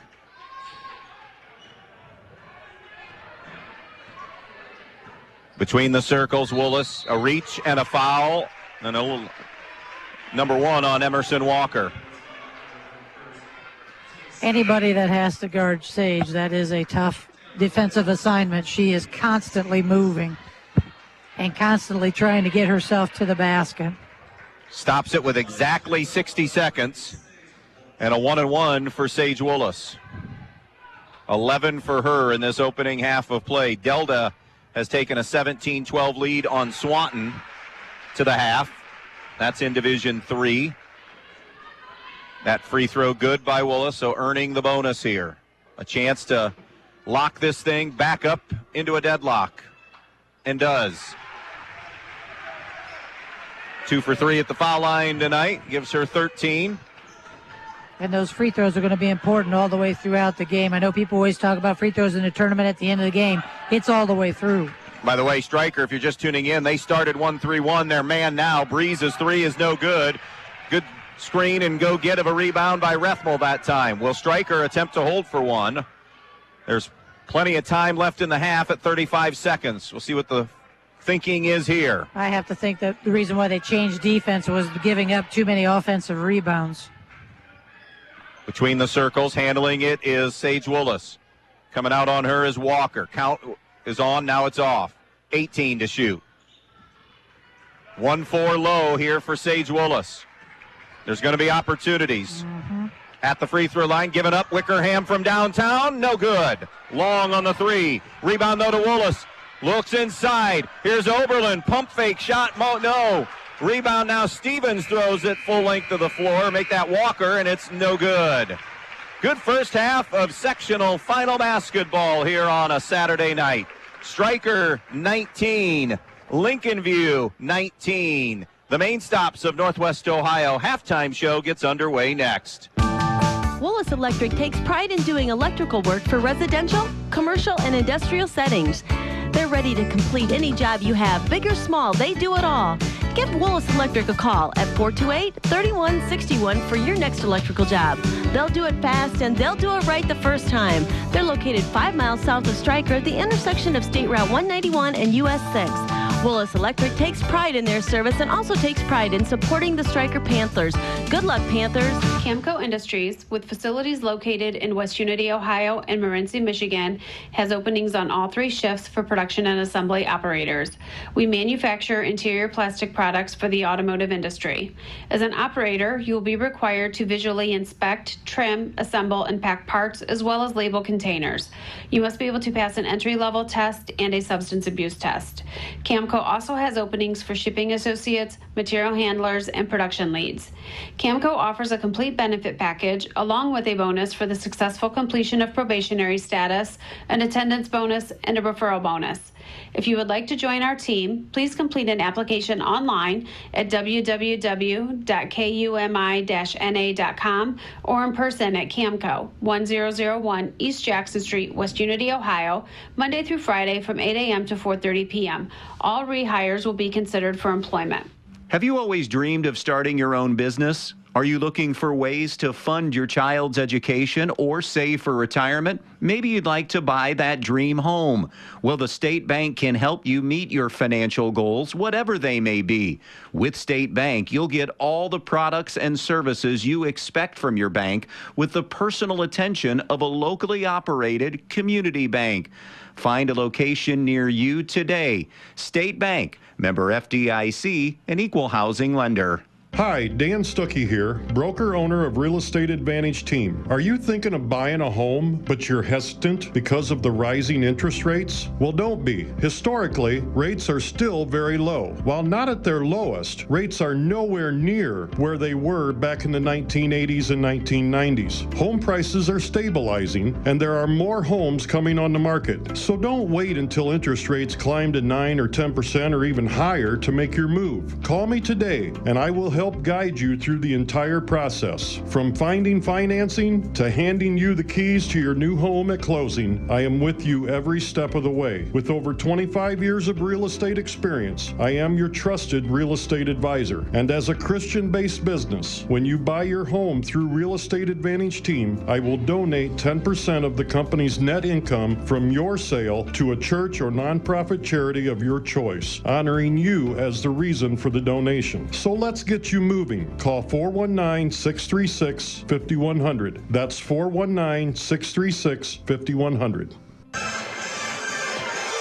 Welcome back out here to Bryan. We're at halftime of the sectional championship game between Stryker and Lincoln View. The winner to advance to Defiance on Thursday night to play in the district semifinal against the winner of the late game tonight between Antwerp and Ayersville. 19 apiece. Let's take a look at some of the numbers from that first half of play. For Lincoln View, Michaela Jackman leading the way with 13.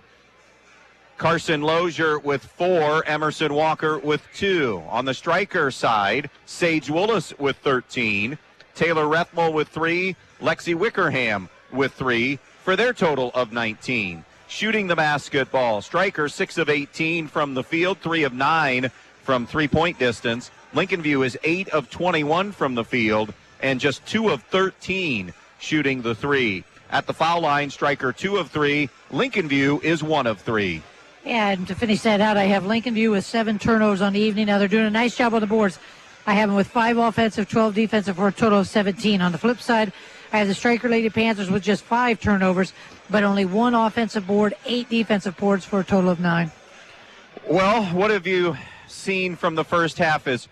Have any of your keys changed? I guess take us through what you watched in the first half and now knowing a little bit more about Lincoln View and how they both have played. What are some thoughts here after the first half? My biggest adjustment I think I would make if I were coaching Lincoln View would be I've said it and I've kind of said it maybe too much, but I think Lozier needs more touches. I think that would be a tough matchup for Striker. She's only touched the ball a handful of times. I think she has a couple of baskets anyways, but is not getting the ball enough in my mind. I think that's one of the adjustments that maybe they will do at halftime. We'll see. That's the first time I've seen her play, and I think she shows some ability around the basket. I just think it's a matter of getting her a basketball. So I think she could be a matchup nightmare for Striker. They would have to do some double down to, if she gets the basketball, try to prevent her from getting it. But that's tough when she has such a size advantage. Yeah.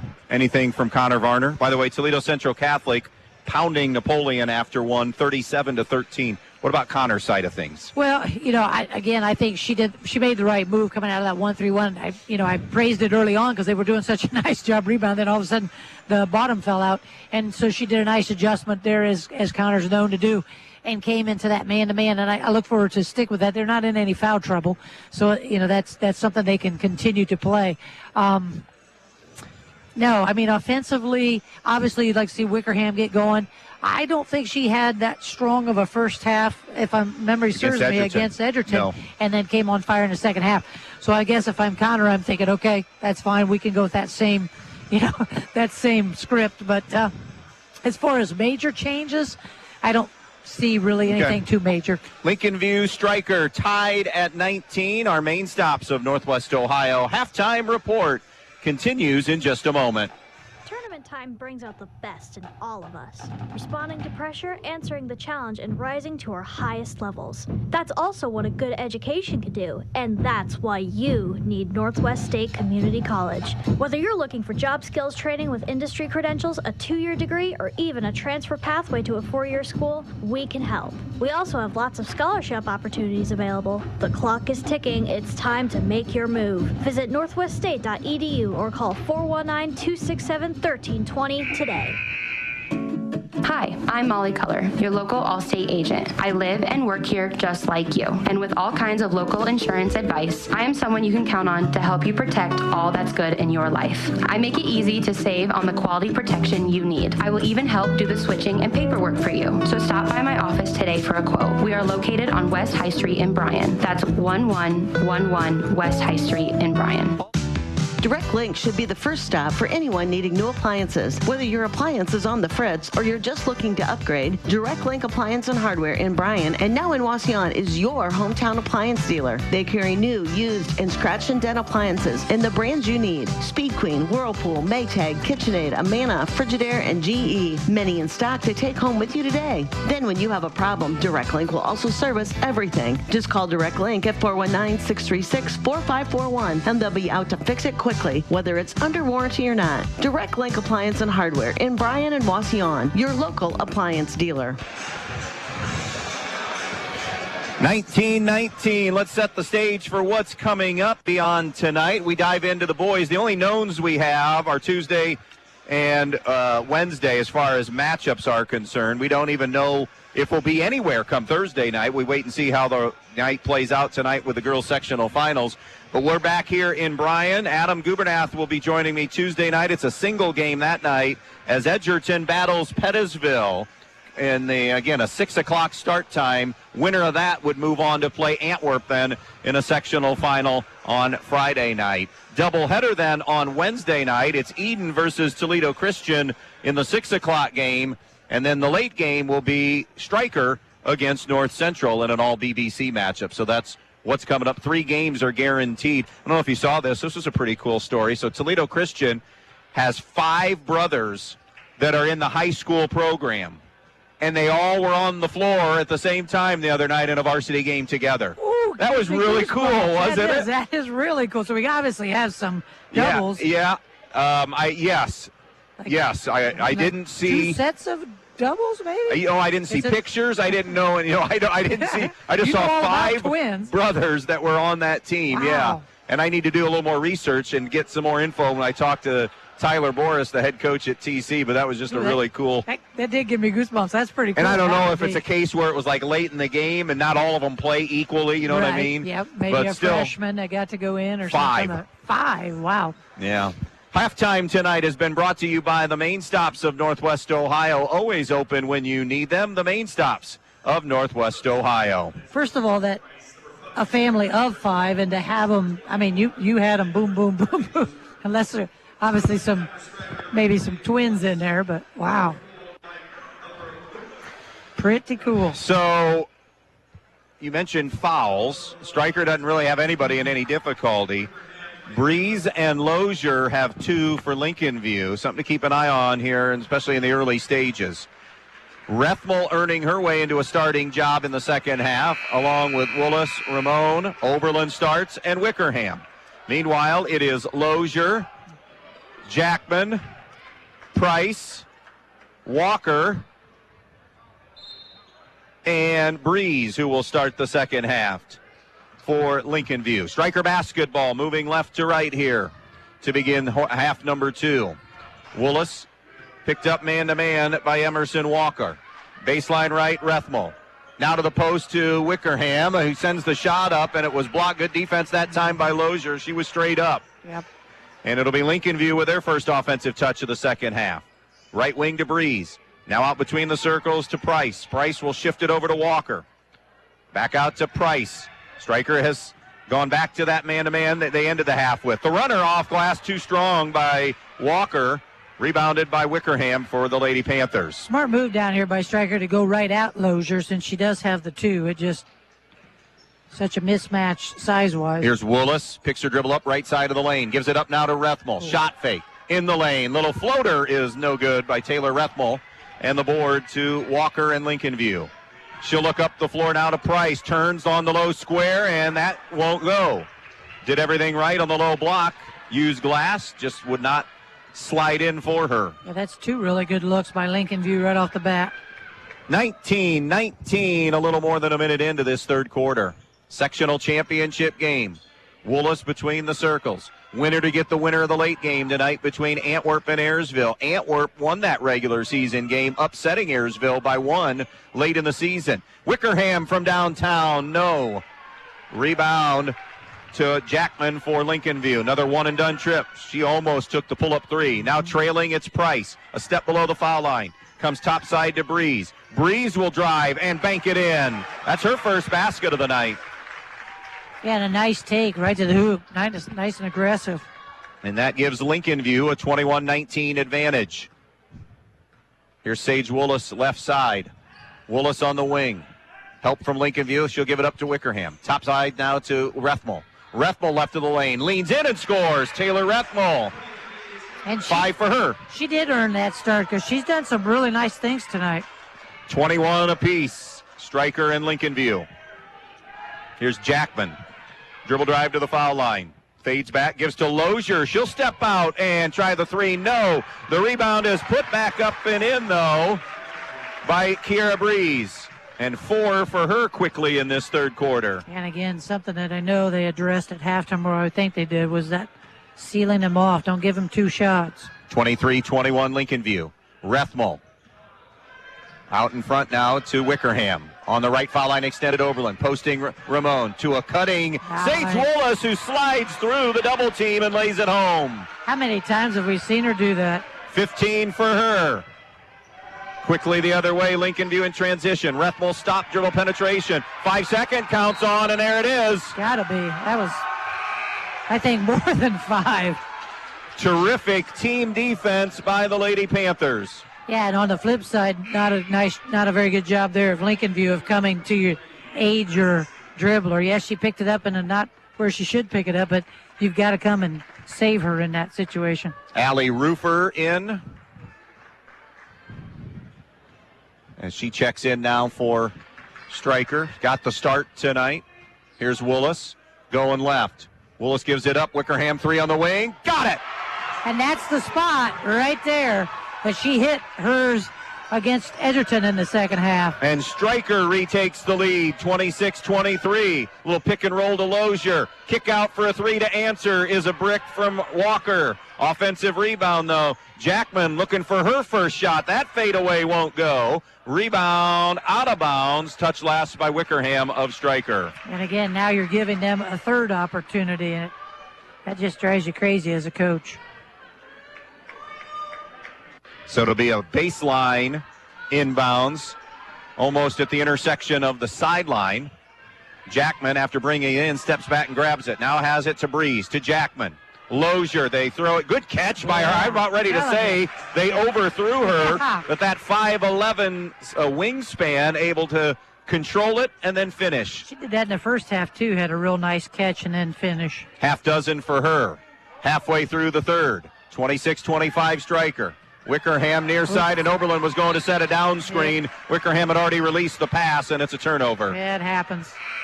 It happens. Nobody's fault, just on a different page. Out goes Oberlin. In comes Rethmel. And again, that last play by Lincoln View is one of the reasons why I would look to Lozier more often. Over on the right wing, Walker snaps it out on top to Stevens.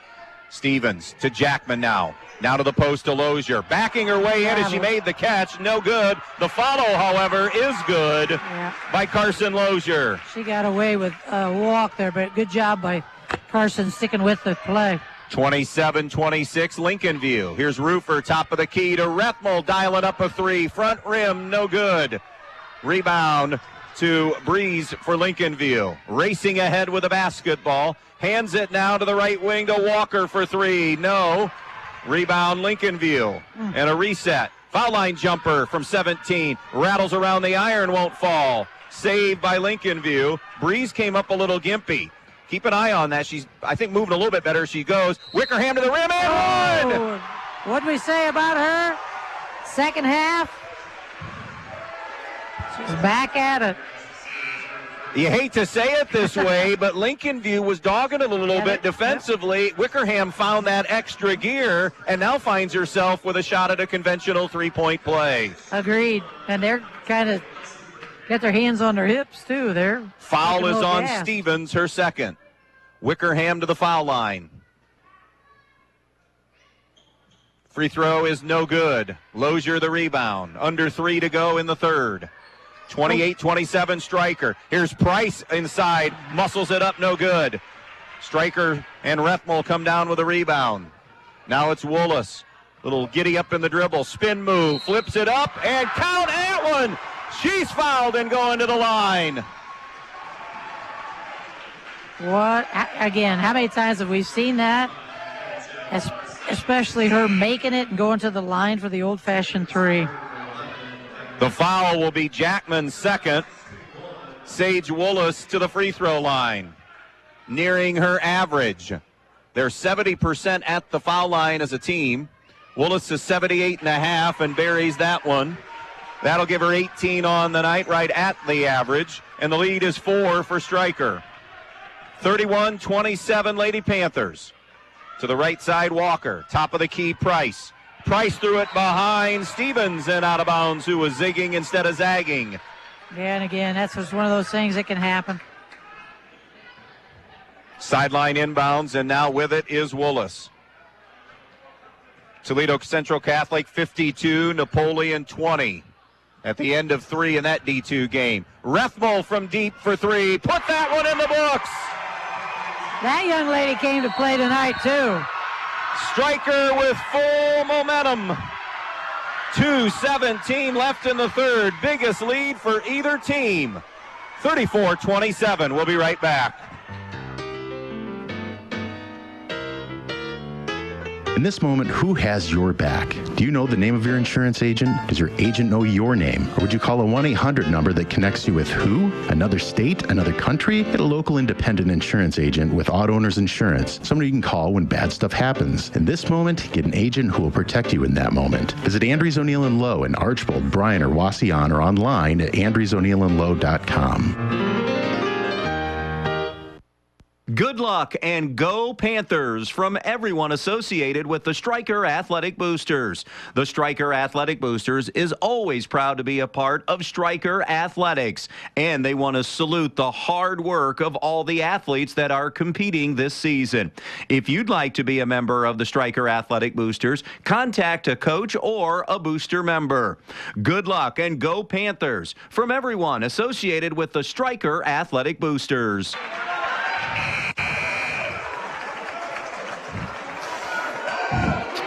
So, Uncle Mo is wearing white and blue right now. 34-27 Stryker. Yep. Lincoln View, district finalists from a year ago. A lot of those kids back. We'll see if they can steady the ship. Jackman top of the key.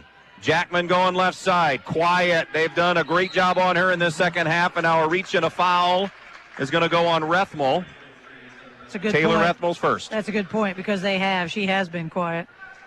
She had 13 at half, and she still has 13. Lakota 36, Patrick Henry 21. End of 3 in sectional final basketball there. Jackman comes out in front. Now they go to the high post. Lozier inside out. Stevens from downtown. It's short for 3. And out of bounds, it'll belong to Stryker. A lot of shot attempts for Lincoln View in this quarter, but they've only been able to connect on 4. Yeah, they have had a ton of shots. Meanwhile, Stryker's made their last 3, 4 of their last 5, and 6 of their last 7 overall in this quarter to grab control. Still, though, a long way to go. 34-27, $135. Rethmel, she is getting a heat check. That 3 is no good. That was on the R and the S on Golden Bears on the floor. Jump ball, Lincoln View has the arrow. And that's when you're hot, you do get a heat check. You do. Yeah, absolutely. She's had the heat check now, and it's time to get back into the flow of the offense. Yeah. 8 for Rethmel here, by the way, tonight off the bench. Huge. High ball screen. Yeah, 8 huge ones. You're right. And a foul as Jackman was dribble penetrating. The foul will be Lexi Wickerham, her first of the evening. You're listening to Girls Tournament Basketball on WBNO FM Bryan, crossing the 7 o'clock hour. Deep in the third quarter, 34-27 Stryker. Lincoln View possession. Stevens, elbow jumper from 15. That won't drop. Rebound, though, to Price. Back out to Stevens. Skip pass over to the right side to Walker. She tries to Euro step her way to the basket. That flames out, no good. Another offensive rebound. Price misses a layup. Lozier will try again. Now it's Jackman. You can't keep living this way if you're Stryker, and a foul is finally called on Stryker to get Lincoln View on the line and Emerson Walker. Yeah. I have Lincoln View obviously unofficially, but 7 offensive rebounds. That's Gabby Ramone getting her second personal. Evergreen 52, Elmwood 28, end of 3 in sectional final basketball. Free throw is good for Emerson Walker. I got to watch this shot again. I want to watch the action of her left hand. Walker, a 50% foul shooter on the season. Abby Oberlin reports in for Allie Roofer. Second toss, no good. Right at her average there. Rethmel the rebound, gives it up to Willis. 34-28 Stryker, 45 seconds left in the third. Spin move Willis to the right, all the way to the baseline. Flips it now to Wickerham, who's come alive with 5 here in the second half, 8 for the night, and trying to deny Willis over the top. Walker gets the foul. I think Delta and Swanton tied at 24 in girls tournament basketball, and that all NWOAL matchup. Here's the inbounds to Woolis, right side. Woolis just a step below the right elbow, picks the dribble up, gives it up to Rethmel. 30 seconds left. Rethmel sees a lane and a charge on Taylor Rethmel. They said she used that off arm a little too much that time. Yeah, she kind of dug in. She was headed for that basket and did kind of dig in. Now that leaves 28 seconds for Lincoln View here. See what their strategy is. I would say something around Jackman or Lozier. Left side, the runner off glass is good by Michaela Jackman. How about that answer? Yeah, early, but yep, that's what I thought they'd go to, is something with her. 34-30. Woolis coming back. Drive, kick. Wickerham from deep. That three is no good. Rebound is going to belong to Stryker with 3 seconds to play in the third. She likes the other side. She likes the home side over there where the crowd's at. That was her hot side against Edgerton. Stevens on the far side wing. Snaps it into Woolis. Jumper for three at the horn. No. And that will do it. 3 in the books in the sectional championship game. Our score, Stryker 34, Lincoln View 30. Sectional final hanging in the balance when we come back. When it comes to choosing a memorial that represents the lasting memories of a person's life, the Fackler Monument Company in Montpelier, Ohio can create exactly what you are looking for, like an eagle soaring through the woods etched on a memorial, a bench that has mom and dad's names engraved into the granite to sit and reflect, a picture of the family farm etched on the stone, or maybe your style is a memorial that has a split headstone with a vase in between for flowers. The Fackler Monument Company of Montpelier, Ohio, serving families in the tri-state area since 1924.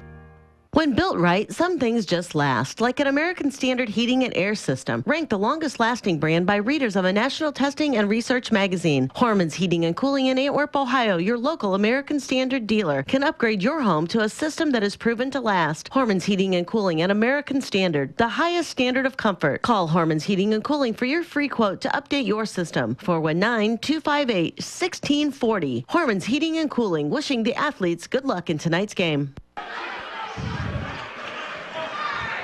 Heading to the fourth quarter, 34-30. Stryker 6 of 13 in that third quarter. Lincoln View just 5 of 18 from the field. As I say, they got plenty of chucks at the basket. They just didn't get them in. Lincoln View now 2 of 17 from deep. Here's Woolis across the timeline with it. Lincoln View digging in man-to-man. Now it's Oberlin. Back out to Woolis. High ball screen set. Circles it around. Gets into the inside. Woolis slashes for 2. Weave and bob and weave and bob and finish. 36-30 Stryker. Jackman on the wing to Breeze for 3. It's an air ball. She's never found the range from three-point distance tonight, and she's their main three-point threat along with Jackman. Across midcourt with it now is Woolis. Woolis goes left to Oberlin. Abby Oberlin now to Sage Woolis. Rethmel sets a screen for Woolis. Collision, play on. Wickerham triple try is an air ball. That one, little hurry coming out of her hands, and the rebound sails out of bounds. And I'm telling you, she's got to get over on the other side. I'll show her the shot chart from the other night. Walking it across midcourt now, Jackman. Jackman to the right wing to Walker. Walker pick and give now to Price. Top of the key to Lozier. She'll shift it left side. Breeze, contested runner, and that went. Nice. Wow. Strong to get it up. 36-32 Stryker. Game 1 of the doubleheader tonight here. Antwerp and Ayersville getting the winner in the district round on Thursday night in Defiance. Crestview is going to win that first game. They are hammering North Central. Hilltop Pettisville play the late game down in Paulding to set that other side of the matchup up. Here's Woolis to Rethmel. 6:20 remaining. 36-32 Stryker. The games we've seen in Bryan this week have been pretty good ones. Little step through, and Woolis is hammered. That'll be 3 on Carson Lozier. And Sage will have 2 free throws. I thought she might have gotten away with a little extra step there, but she is so good getting to the basket, drawing contact. First of 2, rattles in. this quarter is when you really do have to bear down on your free throws. I mean, they're important all the way through the game, but fourth quarter they become even. Not a bad sectional tournament so far for Sage Willis. No. Following up her 29 with 22 right now and basically a quarter to go and a 30-second Lincoln View timeout. 38-32 Stryker, 6:06 remaining. We'll be right back. You never know what life will throw your way, so you always need to be protected. At Danielle Van Atta Agency in Bryan, they will take care of you. With years of experience and expertise in the field, Danielle and her team will get you headed in the right direction with your home, auto, life, or business insurance. So when life throws something at you, you know you're protected the right way. Contact Danielle Van Atta Agency today at 1318 East High Street, Suite A in Bryan, or call 419-636-0408. Danielle Van Atta Agency, ready to help protect you. Andy Brigle, Suzanne Hollabaugh back out here in Bryan. We're in our first game of our double dip tonight between Stryker and Lincoln View. All right, our timeout scenario, down to 2 for Lincoln View. Stryker has 4. Both teams sitting on 4 team fouls right now. Next possession arrow goes Lincoln View's way. Stryker, though, with the lead, 38-32. Nice back cut on a set play, and it's laid up and in by Walker. Real pretty. Set up beautifully by Michaela Jackman. It was just very good execution, and the important thing is she finished at the rim. 38-34 now, Stryker. Here's Willis. An eternity to play with 5:40 remaining. Crossover Willis, drive, kick. Rethmel for a 3 look. Got another one. Tell you what, that young lady has been huge tonight. 9 on threes, 11 for the night for Taylor Rethmel, all off the bench. Now with it and right side with it, Breeze. Drive along the baseline. That should be a dribble off of her foot and out of bounds, and it is. There was a little contact along the baseline, but we talked with one of the officials beforehand, and basically they said this is the way it's going to be called, and that's the way it's going to be at tournament time. Yep. You're going to have to do a lot more. Not going to be a lot of nickel and dimers. Nope. Play on. And a 10-second count against Stryker. By the way, the Crestview game has gone final, 55-28. Crestview wins that sectional championship tonight. Basketball to Lincoln View. Down 7, looking to answer, no good. Rebound put back, no good. Now it is Stryker finally snatching the rebound, and Wickerham weaving through traffic. Top of the key. Willis got a look at a 3. In and out and back in. Is it Stryker's night? I'd in. Say, by the looks of that out, shot, yeah. and back. Remember, we had a bank in 3 to start it for Wickerham. True. And it's a 10-point lead. Breeze can't answer. Rebound, Stryker. Now you take your time. You up 10. This, Coach H, is the definition of the catbird seat. You're up 44-34, 4:10 to play. Don't rush. You're in a great position. Rethmel wants another 3. That one is short. Rebound, out of bounds off Lincoln View. Now, let me ask you this, or bring this point up. Okay. You are, and it's a timeout Lincoln View. We're going to spend it quickly. We'll come back and talk about it in just a moment. Stryker up 10.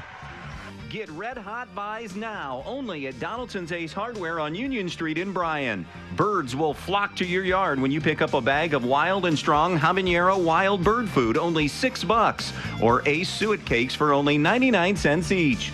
And you know we still have snow coming. Donaldson's has what you need to make that winter a little easier. Ice melt for icy walks, snow shovels, and Ego battery-powered snow blowers. If you're tired of finding out you have no gas in the can when the snow hits, then Ego's a great choice for you. They also have Ace Basic Pleated Furnace Filters. Buy 3, get 1 free. Donaldson's Ace Hardware on Union Street in Bryan. Ace, the helpful place. Lima Bath has advanced with a 34-23 win over Lima Shawnee. They'll get the winner of Liberty Benton and Defiance in the district semis. All right, my point I wanted to ask you about is talk about that fine line now, because you don't want to go into a deep freeze quite yet, but you do want to be patient. Talk about that fine line. Well, again, the fine line is like that 3 probably there was not necessary. You want to look at what is high percentage shots. I realize she was pretty open, but that's really not a high percentage shot. For the moment. For the moment, yes. For the game situation, Yes. let's put it that way. Lincoln View, they need to take that shot. Stryker does not. Now remember, history at the foul line on the Lady Panthers side. They welcome Lincoln View to eventually come on out and get them. They're 70% as a team. Here's Woolis. Drive, kick over to Roofer. Roofer out in front now to Rethmo. 3.5 remaining, so they've used 30 seconds, and they're still up 10. Yep. Fourth quarter of this one. Woolis to Oberlin.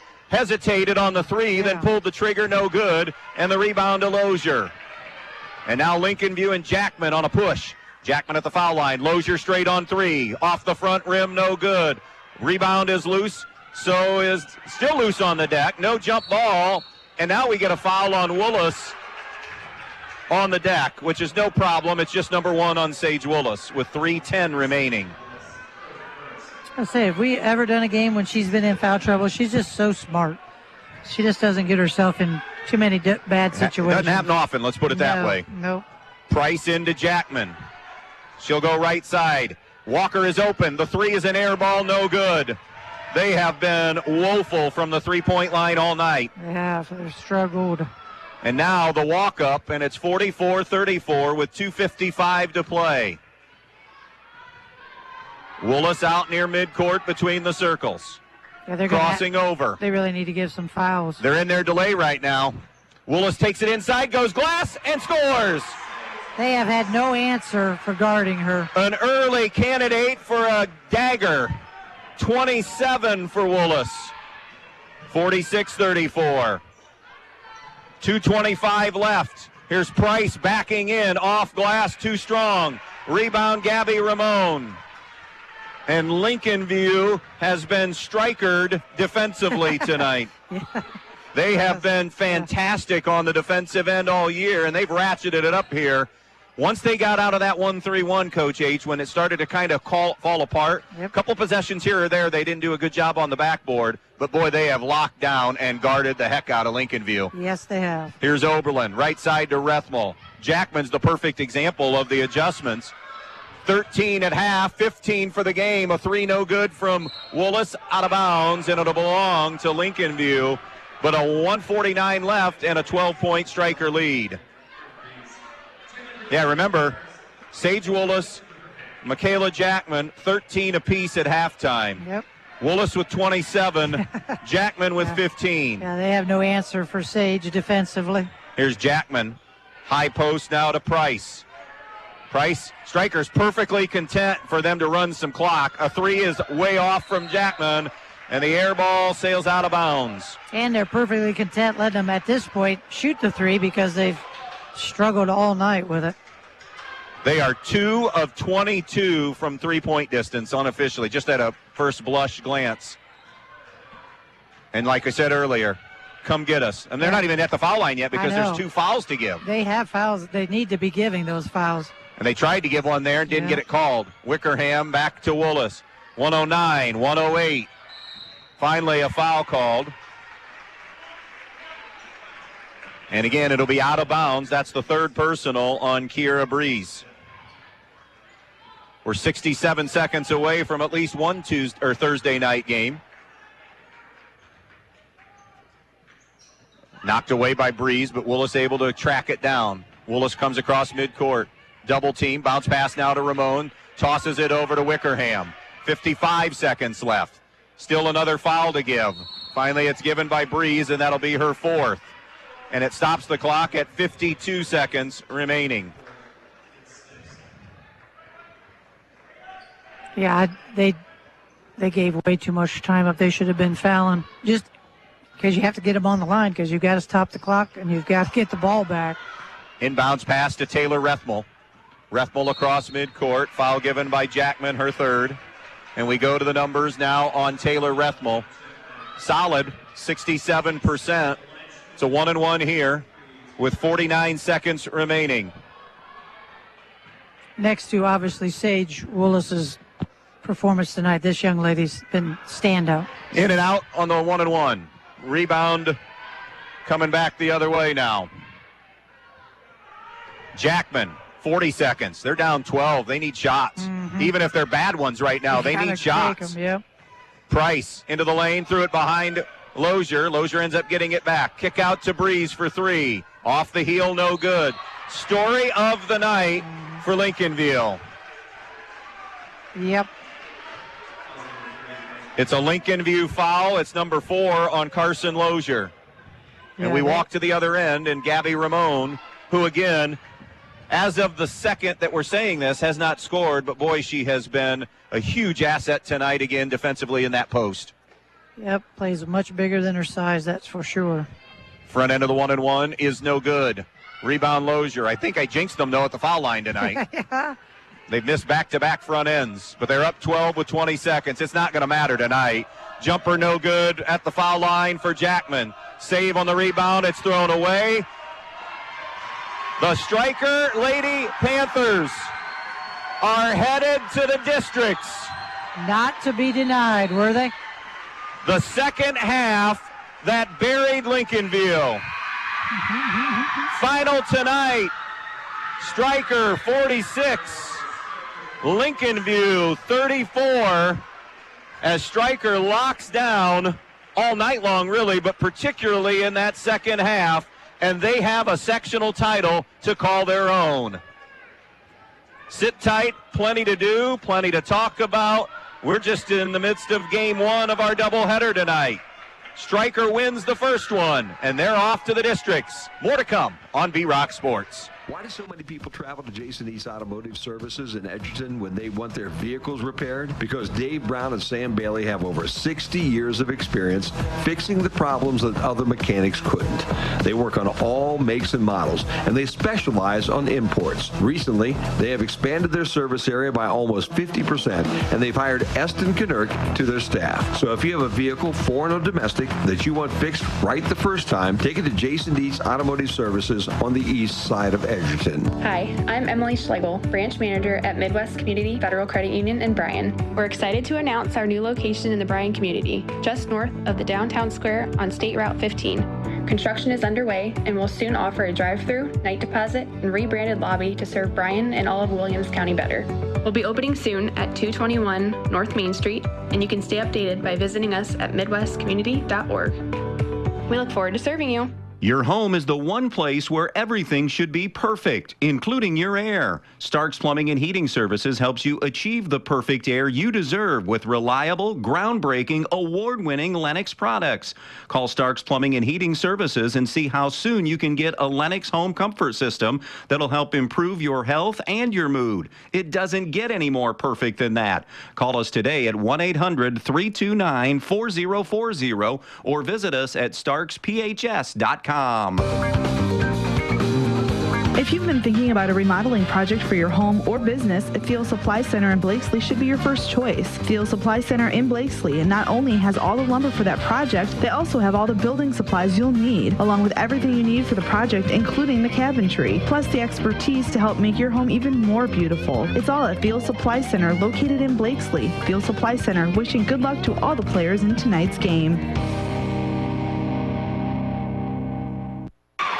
Welcome back to Stryker, where the net cutting has begun, the celebration has begun, and this, what we used the other night word-wise, resilient Stryker team, they didn't need the resiliency so much tonight. Not that they weren't resilient. I think the operative word tonight is stifling on the defensive end and relentless on the offensive end. I thought Connor Varner did a great job immediately. Once that 1-3-1 wasn't working anymore and they weren't rebounding well, it was time to go man. And just at that point, listen, everybody in the gym knows we're undersized with Lozier and maybe at a couple of other positions either, but we're going to guard the heck out of them and make them earn anything they got. And I thought that's a good place to start. Sage was Sage tonight, but Wickerham was solid again, and then your X-Factor MVP is, for my money tonight, Taylor Rethmel. Absolutely. That she came up big. And again, we talked about that in pregame, how it's always someone, but it's not always the same someone. And tonight with Taylor Rethmel, hats off. Again, congrats to the entire team, but just how so exciting for a gal like that who, kind of is obviously a role player, but man, she played a huge role tonight. So Stryker gets a sectional championship. They march on and will play the early game Thursday night against either Antwerp or Ayersville. Still plenty to do. We'll talk with Connor Varner and have the final totals when we come back. Have you always dreamed of starting your own business? Are you looking for ways to fund your child's education or save for retirement? Maybe you'd like to buy that dream home. Well, the State Bank can help you meet your financial goals, whatever they may be. With State Bank, you'll get all the products and services you expect from your bank with the personal attention of a locally operated community bank. Find a location near you today. State Bank, member FDIC, an equal housing lender. When it comes to choosing a memorial that represents the lasting memories of a person's life, the Fackler Monument Company in Montpelier, Ohio can create exactly what you are looking for, like an eagle soaring through the woods etched on a memorial, a bench that has mom and dad's names engraved into the granite to sit and reflect, a picture of the family farm etched on the stone, or maybe your style is a memorial that has a split headstone with a vase in between for flowers. The Fackler Monument Company of Montpelier, Ohio, serving families in the tri-state area since 1924. You know where to go when your vehicle has been in an accident, but why should you take that same vehicle to Jason Dietz Collision and Service when you need an oil change, brake job, or any other routine maintenance? It's because Dave Brown and Sam Bailey have 60 years of combined experience diagnosing and repairing domestic, foreign, and classic automobiles. They have a state-of-the-art alignment machine that ensures a perfect alignment every time, and the training and expertise to fix your problem the first time. So whether it's a crash or take your vehicle to Jason Dietz Collision and Service. Tournament time brings out the best in all of us, responding to pressure, answering the challenge, and rising to our highest levels. That's also what a good education can do, and that's why you need Northwest State Community College. Whether you're looking for job skills training with industry credentials, a 2-year degree, or even a transfer pathway to a 4-year school, we can help. We also have lots of scholarship opportunities available. The clock is ticking. It's time to make your move. Visit northweststate.edu or call 419-267-1320 today.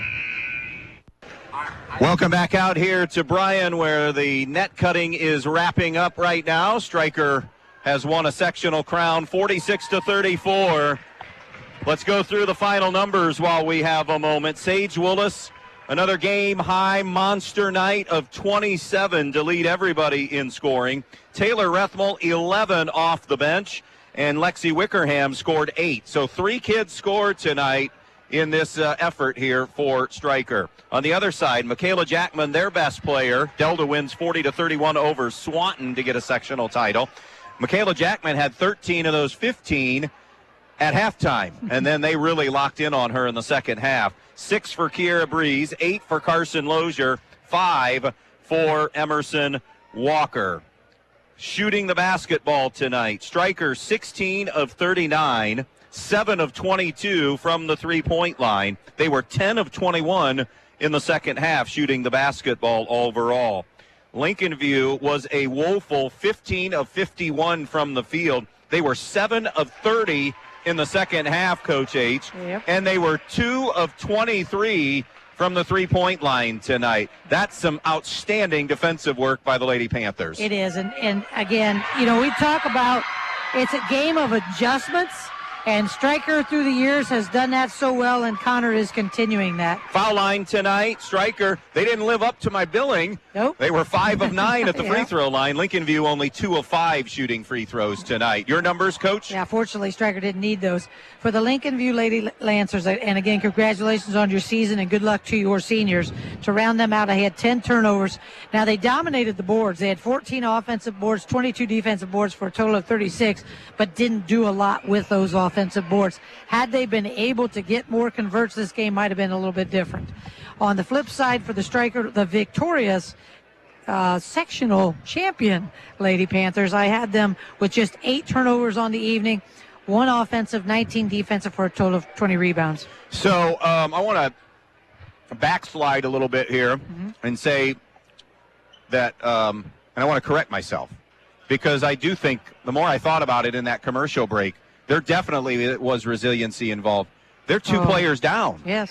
So you forget about no Emma Falk. Now the good news is the way it was explained, she's going to get cleared. It was 14 days from the concussion, so she's going to get cleared to play more than likely in that district semifinal on Thursday night. They won't however, get Caitlin Myers back. That's a little bit more severe of an injury or a little longer-term injury. But the resiliency of that team to be 2 kids down and 2 parts of, pieces of the rotation down. Emma, a starter, and Caitlin had been playing off the bench and started the other night in place of Emma. So there is a lot of resiliency involved. So I misspoke on that. My apologies on that. I just meant there wasn't a comeback tonight. They didn't need one because of how suffocating they were on the defensive end. Yeah, and, again, we talked with Coach Varner after their win against Edgerton, and she said this, and you can just see it.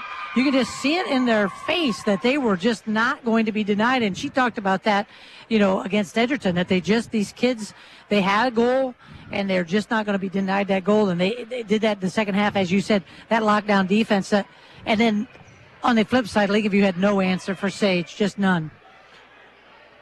So I'm thinking, I go back to another point that you made as well. Is this a little bit different of a game if Carson Lozier is a little more involved? She ends up with 8, and it felt like touches she got in the post area, she was either converting or passing out of double teams and setting. I mean, they had a much better flow in that first half than they did the second half. And it's almost as if this Lincoln View team became a little bit rattled once things started, the tide started shifting a little bit against them. Yeah, would agree on that. And again, my opinion is, yes, I think it could have been different if Lincoln View would maybe have made more of an emphasis to get the basketball into Lozier. I was impressed with, her athletic ability to make 2 tough catches and convert, and I just didn't feel like she got enough touches. That's just my opinion. Lincoln View will bow out at 11-12 on the season.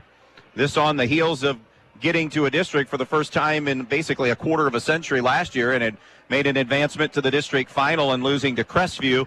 Meanwhile, for Stryker, it is back. This is the first time in the Connor Varner coaching era that they get to go to the district play. Of course, had been there so many times with Steve Brown through the years. Steve's still a big mentor to Connor, I know. But we talk back to a game that we saw, I don't know, Christmas-ish, somewhere in there, and just watching Connor on the sideline, you can just tell that being a head coach, year 1 to year 2 to year 3, and the confidence and the comfortable. Yeah, the comfortableness in everything that she does is so much different than it was, and that's just a natural part of the coaching process. It is. Year 1 and 2, there's so many times that you might be second-guessing your decisions you make, and I don't see that out of Connor at all.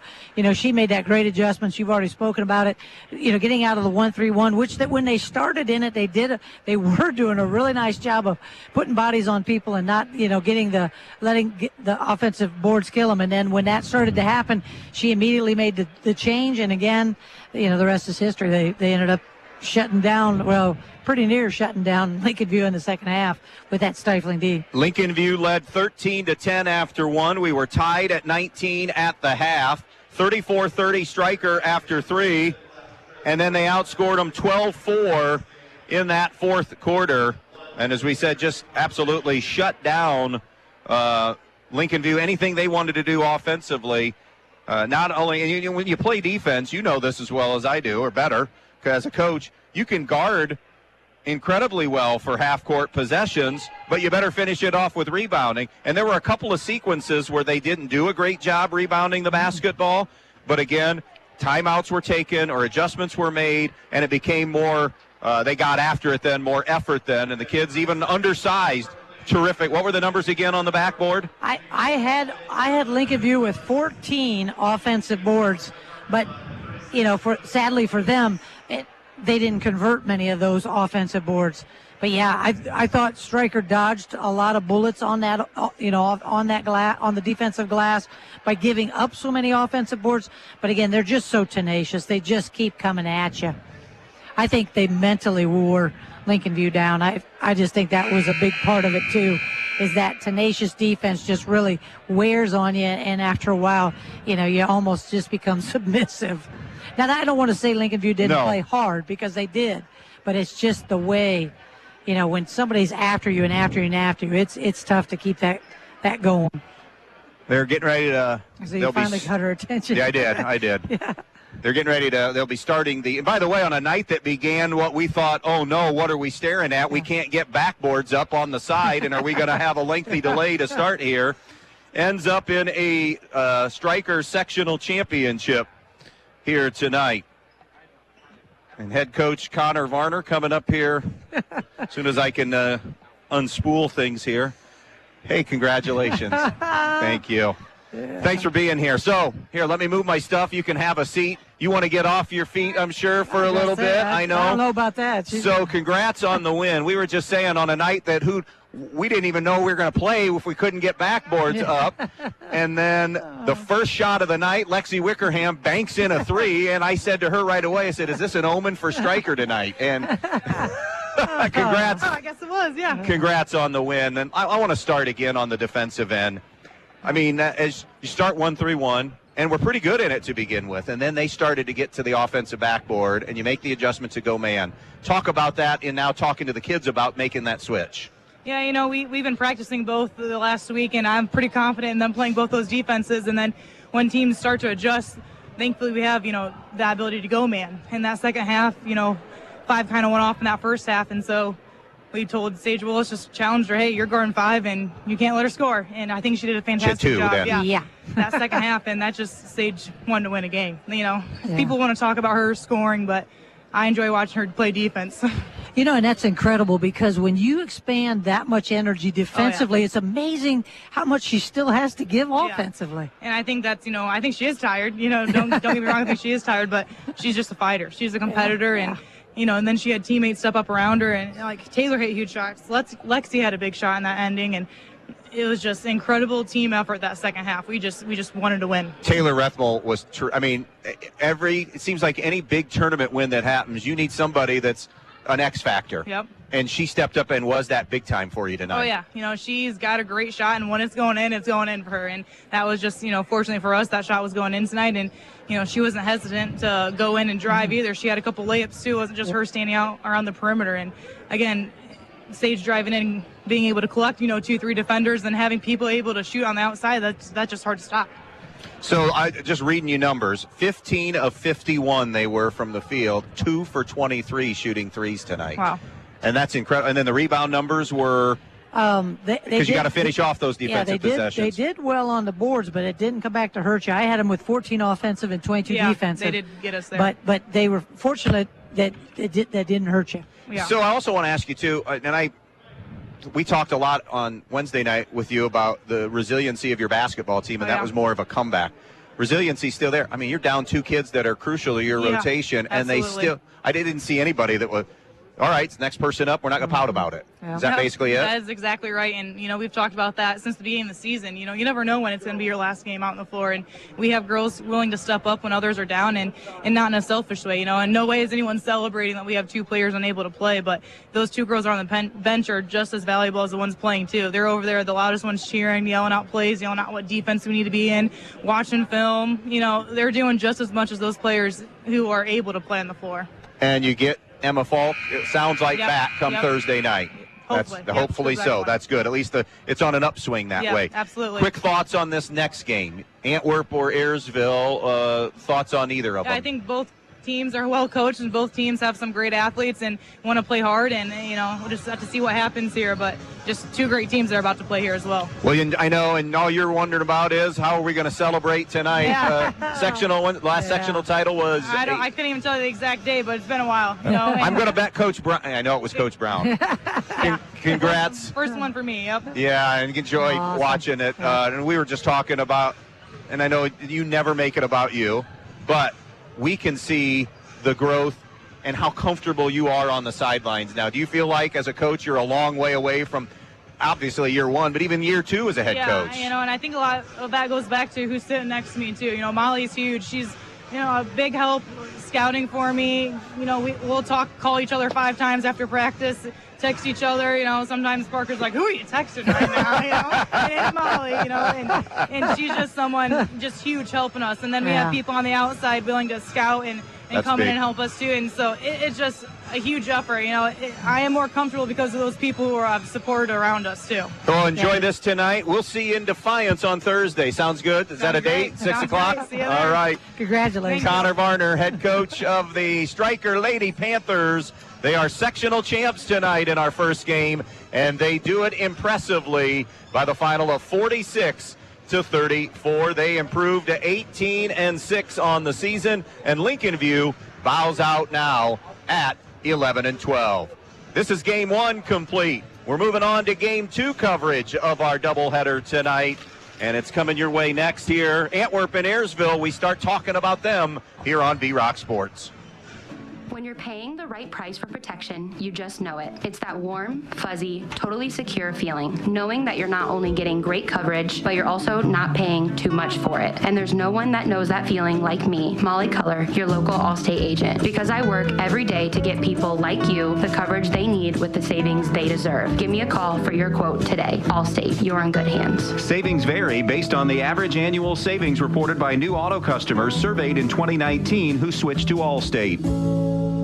When it comes to choosing a memorial that represents the lasting memories of a person's life, the Fackler Monument Company in Montpelier, Ohio can create exactly what you are looking for, like an eagle soaring through the woods etched on a memorial, a bench that has mom and dad's names engraved into the granite to sit and reflect, a picture of the family farm etched on the stone, or maybe your style is a memorial that has a split headstone with a vase in between for flowers. The Fackler Monument Company of Montpelier, Ohio, serving families in the tri-state area since 1924. Jason Deach Collision and Customs is Northwest Ohio's largest trailer dealer with over 300 trailers in stock, from 53-foot race trailers and custom toter homes to open deck car trailers, dump trailers, landscape trailers, and equipment trailers. But they don't just sell trailers, they service them, add options, and do repairs on any brand. Because they're racers themselves, they know how to build the trailer right for your racing needs. Stop by their Edgerton location or shop 24/7 at jasondeachtrailersales.com. If you can dream it, they can build it at Jason Deach Collision and Customs. Still replacing fuses in that ancient electrical box? Tired of searching for a convenient outlet to plug in your vacuum or other home appliance? Then call Highland Center Electric at 419-395-2577 to install an adequate service upgrade or simply add to your existing system to meet your needs. Highland Center Electric can also take care of removing and disposing of your old TV antenna tower. Highland Center Electric, a licensed and insured, locally owned and operated company that offers competitive hourly rates, quality workmanship, and great customer service. Call Highland Center Electric today at 395-2577 for all your electrical needs. Better Business Bureau accredited, license number 38086.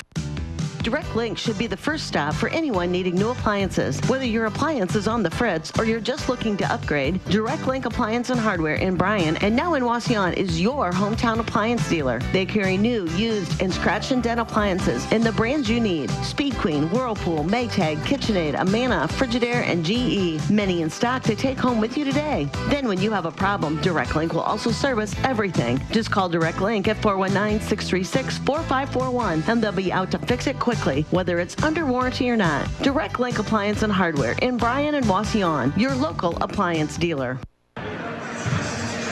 And we welcome you back out here to Bryan, Ohio, as we are in between games right now. Game one to Stryker as they advance with a 46-34 win over Lincoln View. The 3 seed is moving on. This matchup is number 2 seed Ayersville against number 7 seed Antwerp. We did the Antwerp game the other night that saw them knock off Eden 39-32. Haley Jewell led the way with 15. Caroline Roars scored 10. Awen McMichael finished with 9. Emma Townley 3. Lydia Cruz 2. They were able to move on by making only 10 of 40 from the field that night and just 4 of 14 from the three-point line. They won it, though, at the foul line over Eden. They were 15 of 23 at the free throw line.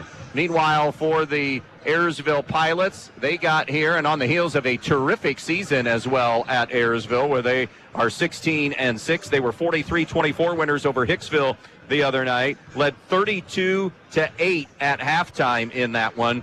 They were led in scoring the other night. Allie Schindler scored 17 to lead the way. Neva Sheets had 8 in that one, and those were the top 2 scorers. Then it was spread out just a little bit more in that one. So Ayersville 16-6 and Antwerp at 14-9 on the season. These two teams, of course, members of the GMC, so they played a conference game, and Antwerp pulled the stunner that night. In fact, Ayersville suffered back-to-back critical conference losses. Everybody was pointing to that Ayersville-Fairview game as maybe the game to determine the title. It didn't happen because Ayersville lost to Antwerp first 50-49. That was on January 30th, and then later in the week fell to Edgerton 53-50. So let's start again with Scott McMichael and Antwerp. In his 8th year as the girls' head coach, following 13 years as the boys' head coach, has done a terrific job.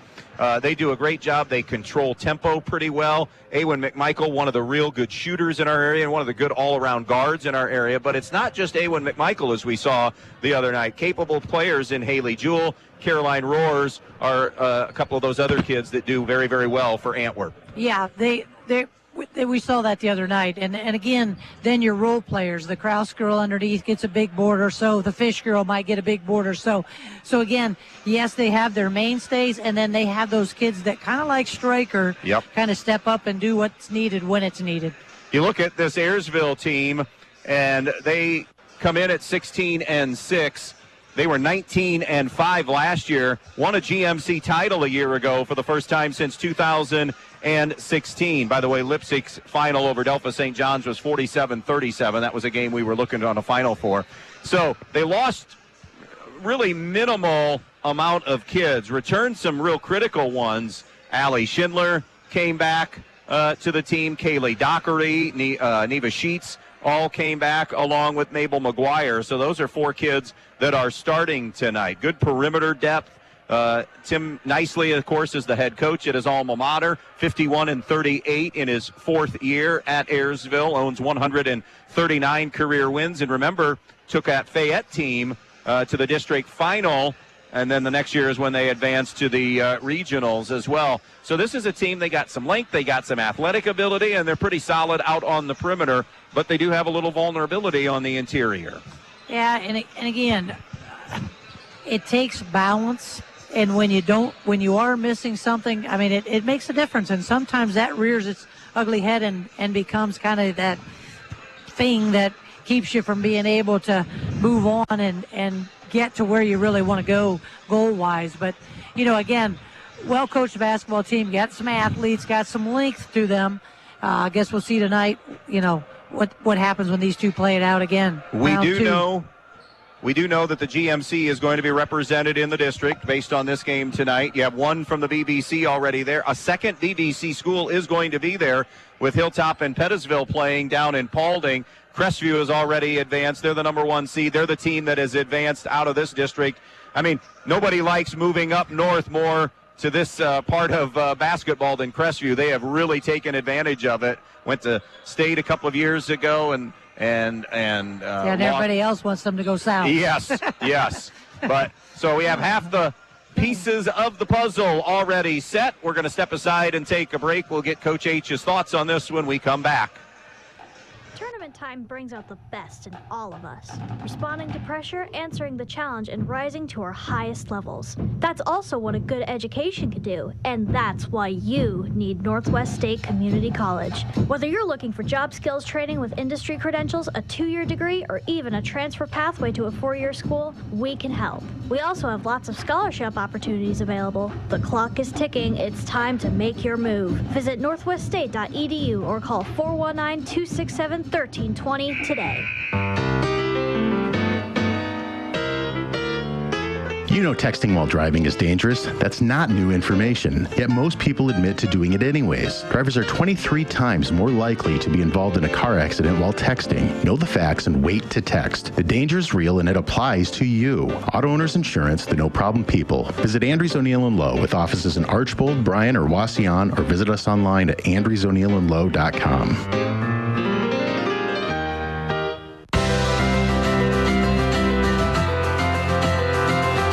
Athletic Boosters would like everyone to know how proud they are of the Antwerp Archers athletic teams, both the girls and the boys. They always work very hard, putting their heart into every game they play. The Antwerp Athletic Boosters will always be proud of them and will always support them. Good luck to all the players in today's game from the Antwerp Athletic Boosters, proud supporters of all the Antwerp athletics. You know we still have some winter ahead, so why not take time to freshen up the inside of your home with Clark and Kensington paint from Donaldson's Ace Hardware on Union Street in Bryan. You'll find all you need at Donaldson's, from buy one, get one half off painter's tape and Zinsser Bullseye 1-2-3 primer to the best paint on the market. Clark and Kensington. They have excellent coverage, washability, and the primer built right in. Head to Donaldson's Ace Hardware on Union Street in Bryan today. Donaldson's Ace Hardware. Ace, the helpful place.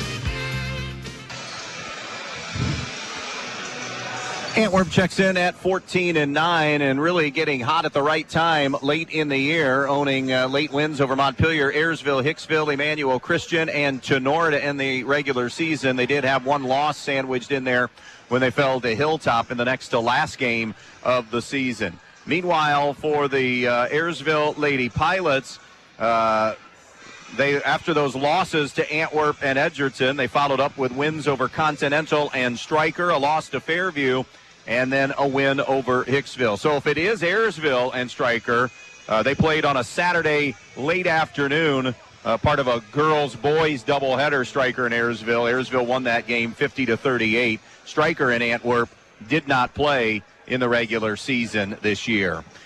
We just want to quickly run through teams that have advanced overall here just quickly in this on this Saturday in sectional final girls hoops. Stryker won our opening game 46-34 over Lincoln View. They get the winner of this one between Antwerp and Ayersville at the districts. Crestview KO'd North Central 55-28. They await the winner of Hilltop and Pettisville in the late game that probably is underway there, I would believe, in Paulding. Meanwhile, in Northwest 3 in that district, Lakota has knocked out Patrick Henry. So Lakota plays either Woodmore or Fremont Central Catholic. And then Toledo Christian and Gibsonburg are through and will meet each other in another district semifinal, that in Division 4. Leipzig has advanced in Northwest 5 district. They'll get the winner of Grove and Pandora Gilboa. Kalida has moved on in the other district. They get the winner of Ottoville and Corey Rawson. In D3, Ottawa Glandorf and Fairview won earlier today. They will play in a district semifinal on Thursday. That'll be the late game. Delphus Jefferson, the 2 seed, awaits the winner of Allen East and Wayne Trace. And by the way, if the seeds hold up, that would be some kind of district final. Ottawa Glandorf and Delphus Jefferson, they've been fantastic, not just this year, but for the last several years. Evergreen and Delta have moved on in Division 3. E-Green pounding Elmwood. Delta knocked off Swanton. Evergreen will get either Van Buren or Archibald, while Delta awaits the winner of Liberty Center and Eastwood. And finally in Division 2, Bryan won earlier today, 41-37 over Elida. They'll play in Paulding in a district semifinal on Thursday night and get St. Mary's. St. Mary's is a 5 seed, a 58-36 drubbing of Fostoria. Lima Bath, the 3 seed, won over Shawnee, 34-23. And they play either number 1 seed Liberty Benton or Defiance, and more than likely Liberty Benton, a heavy favorite. Toledo Central Catholic has knocked Napoleon out. Central Catholic is the 1 seed and state ranked. They'll play either Oak Harbor or Maumee. And then the other part of the bracket is Rogers and Otsego. And that game was played already. We don't have a final on that. No worries. We'll get that hunted down. Wauseon and Lake are the late game in that other sectional final there. As promised, we will get Suzanne's thoughts on this one. Ayersville and Antwerp as we inch closer to the opening tip on a Saturday night on B-Rock Sports. Camco Industries, with facilities located in West Unity, Ohio and Morenci, Michigan, has openings on all 3 shifts for production and assembly operators. We manufacture interior plastic products for the automotive industry. As an operator, you will be required to visually inspect, trim, assemble, and pack parts, as well as label containers. You must be able to pass an entry-level test and a substance abuse test. Camco also has openings for shipping associates, material handlers, and production leads. Camco offers a complete benefit package along with a bonus for the successful completion of probationary status, an attendance bonus, and a referral bonus. If you would like to join our team, please complete an application online at www.kumi-na.com or in person at Camco, 1001 East Jackson Street, West Unity, Ohio, Monday through Friday from 8 a.m. to 4:30 p.m. All rehires will be considered for employment.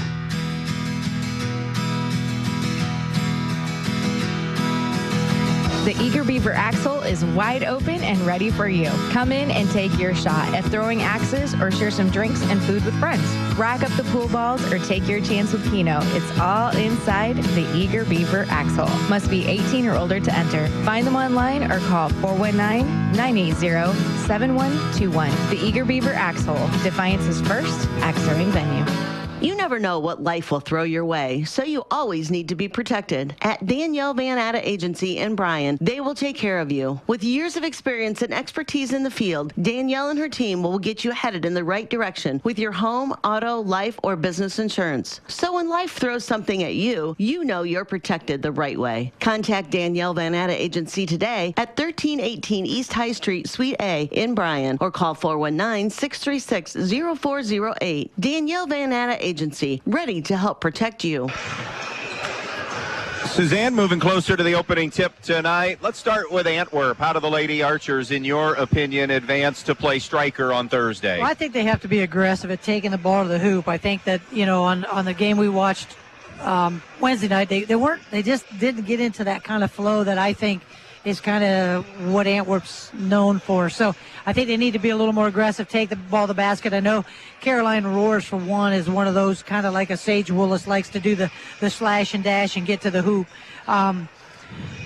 Defend the length of, and it's going to use your length, I should say, to defend Ayersville. I think Ayersville's, got a lot of really good athletes, and they're going to have to, Antwerp is going to have to use their length and try to match that athletic ability and defend and make Ayersville uncomfortable in their shots.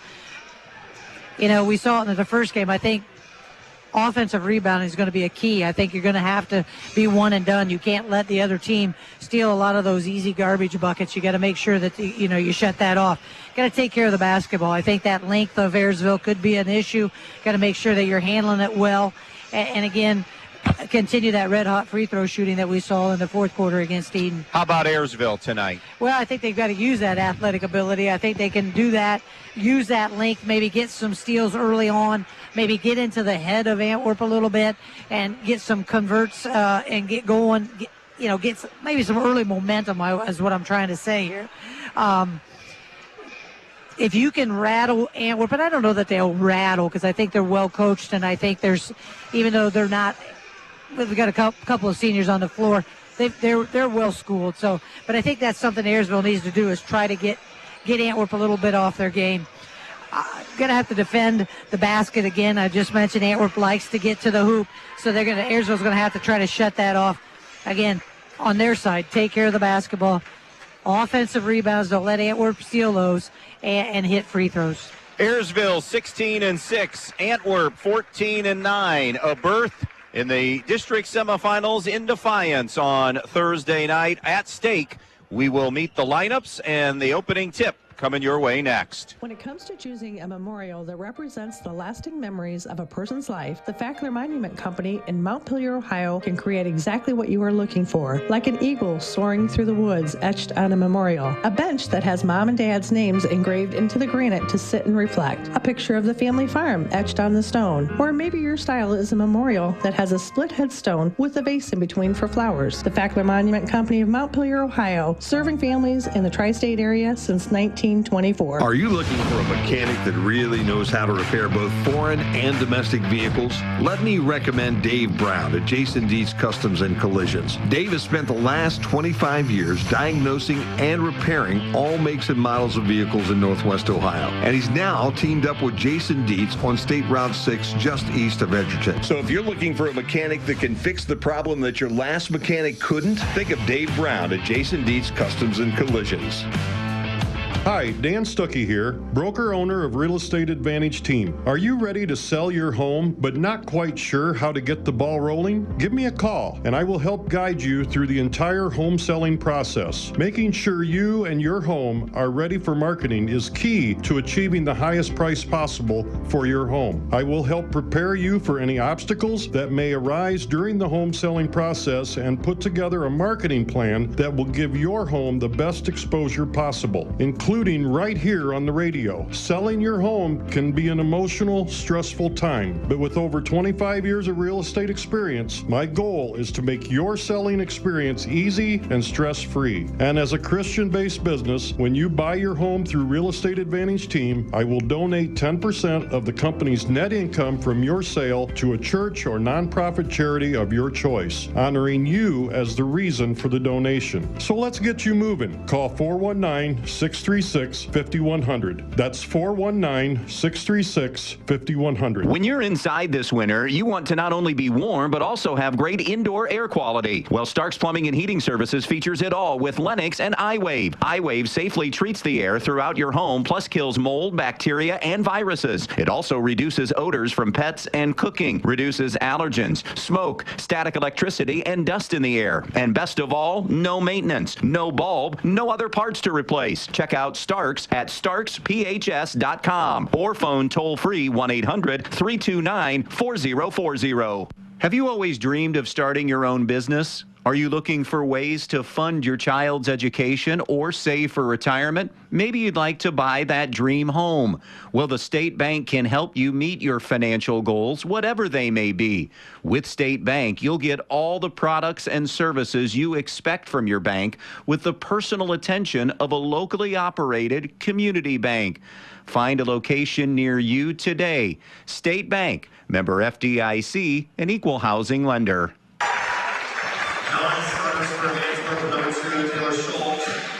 Starting lineup tonight, presented by Fackler Monument Company in downtown Montpelier for the Tri-State's best selection of monuments. Fackler Monument Company in downtown Montpelier. For the Ayersville Lady Pilots, the lineup looks like this. Mabel McGuire, a 5'6 junior. Neva Sheets, a 5'7 senior. Kaylee Dockery, a 5'7 senior. Allie Schindler, a 5'10 junior. And Zierra Young, a 5'8" senior. For the Antwerp Lady Archers, coached by Scott McMichael. Caroline Roars, a 5'4 sophomore. Awen McMichael, a 5'5 junior. Emma Townley, a 5'6 junior. Haley Jewell, a 5'11 senior. And Lydia Kraus, a 5'10" senior. Those are your lineups. They're presented to you tonight by Fackler Monument Company in downtown Montpelier. For the officials working the game tonight, who have their eyes on the game, brought to you by Tri-State Vision Center, it will be this crew of Doug Etzler, Dylan Woods, and Josh Crossgrove. For all of your eye care needs, remember the Tri-State Vision Center of Northwest Ohio. Winner of this game, again, will play 18-6 striker. Coming up on Thursday night, it will be the early game, the 6 o'clock game in Defiance. Stryker advancing with a 46-34 win. Well, I know one thing. Antwerp's going to have confidence. They beat Ayersville the first time, and as we said, a bit of an upset. That happens, and it was late in the year. Ayersville was down an injured kid, but still, they found a way to win that game.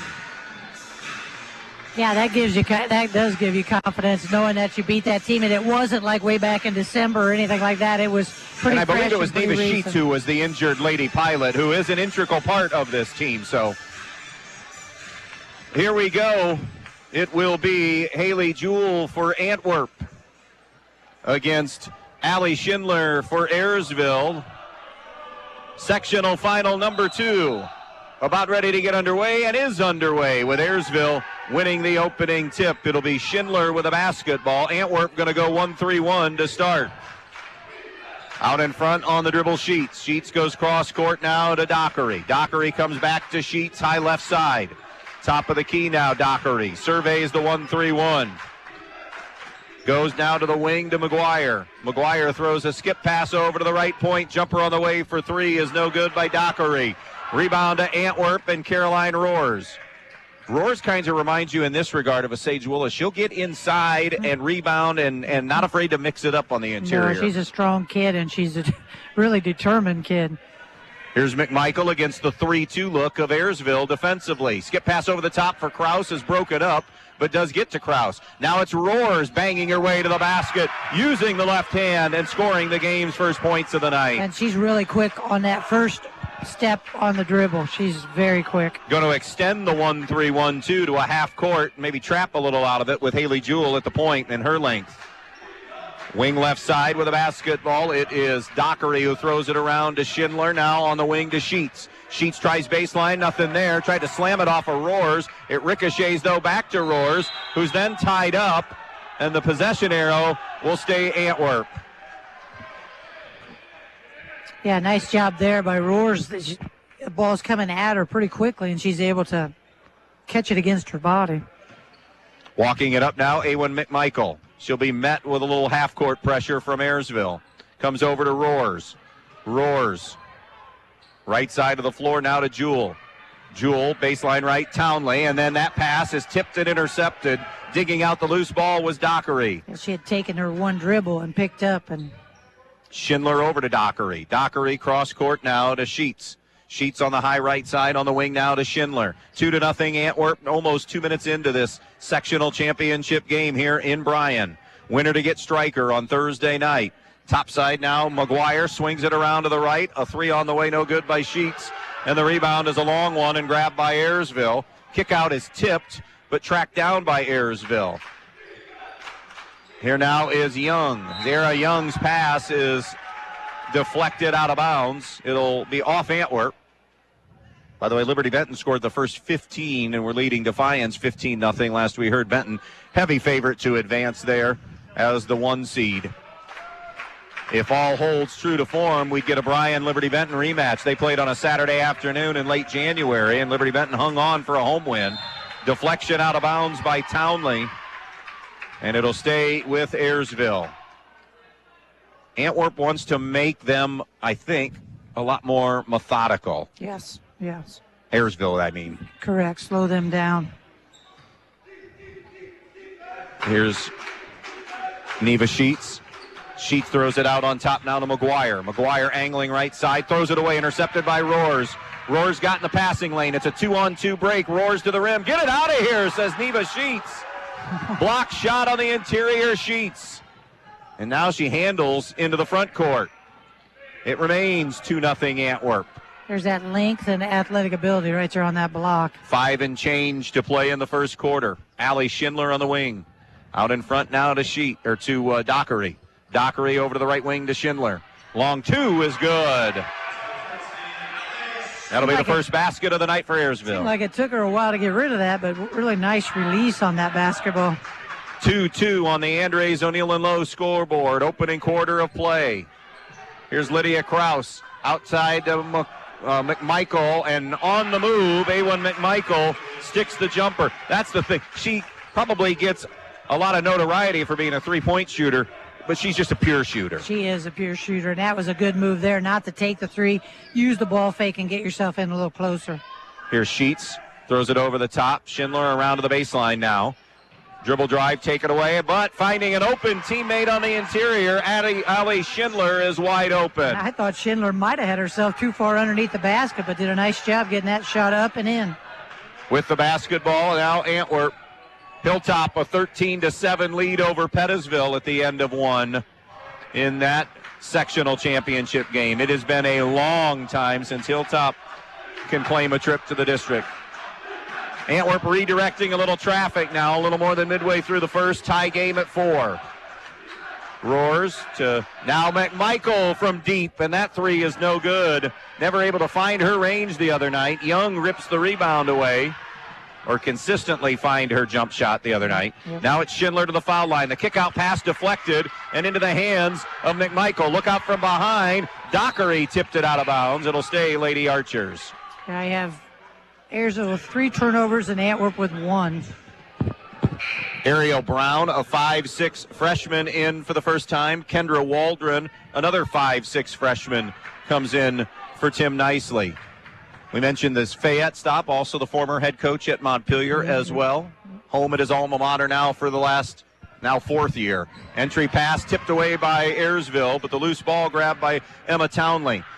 Townley on the wing. 4-4 tie, 3:10 to go in the first quarter. Now it's out in front to McMichael.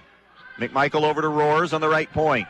Roars, baseline right now to Haley Jewell. Back out to Roars for 3. Off the heel, no good. Antwerp a 2 for 5 start from the field. And on the rebound, we're going to get a foul called on Awen McMichael, which would be her first of the night. In fact, the first whistle of the night for a foul. Yep. Just a little bit aggressive on that. Trying for that rebound. Just under 3 minutes to play in this first quarter of basketball. 4-4 tie, Antwerp and Ayersville. Across midcourt, Neva Sheets. It's not often you go 5 minutes without a foul in girls basketball. Pick and pop now. Sheets has it back in her hands. Sheets going to utilize, well, I thought maybe utilize the dribble. Instead, reverses it to Waldron. Waldron drive and kick back to Sheets. Sheets baseline right. Smothered defensively by Roars, who not only got the suffocating defense, you went and got the loose ball. Releases it ahead now to McMichael. McMichael, spin move in traffic, has to get rid of it. Rotation, Jewel for 3. No. Allen East and Wayne Trace at the end of one. Trace up 7-4. Skip pass now. Catch and shoot 3 on the wing. That's off target from Dockery. And Antwerp with a board. Both teams 2 for 5. Actually, now Antwerp 2 of 6 from the field. Antwerp 0 for 3. Ayersville 0 for 3 from 3-point distance. And we are tied at 4. Schindler with 4 for Ayersville. Roars and McMichael, the 2 field goals for Antwerp.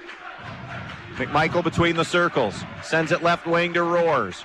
Roars wants to go baseline, nothing there. Circles on the dribble out on the left elbow. Now comes to McMichael. She'll touch it around to the wing to Jewel. Jewel against the 3-2 zone. Hands off now to Townley. Townley out to Jewel. Back to Emma Townley. Now to Haley Jewel. Patience, patience, patience. The Ayersville student body letting them know it's boring, but Antwerp doesn't care. It's tied at 4. That's right. And another reverse effect is it's not fun playing defense for long stretches.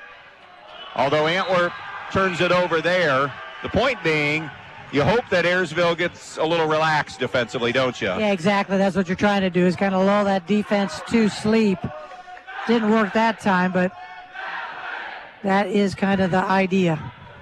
Walking it up now will be Ayersville, trying to break the 4-4 tie with a minute to play in the first. Ball in the hands of Neva Sheets. Over to the right side, it's ripped away by McMichael. Snaps it ahead to Jewel. One-on-one with Sheets. Jewel fouled by Sheets. And Jewel will shoot a pair. Haley Jewel, the second leading scorer, 11 points, 6.5 rebounds a game. Shoots 74% at the foul line. That foul on Sheets was also the first Ayersville foul of the quarter.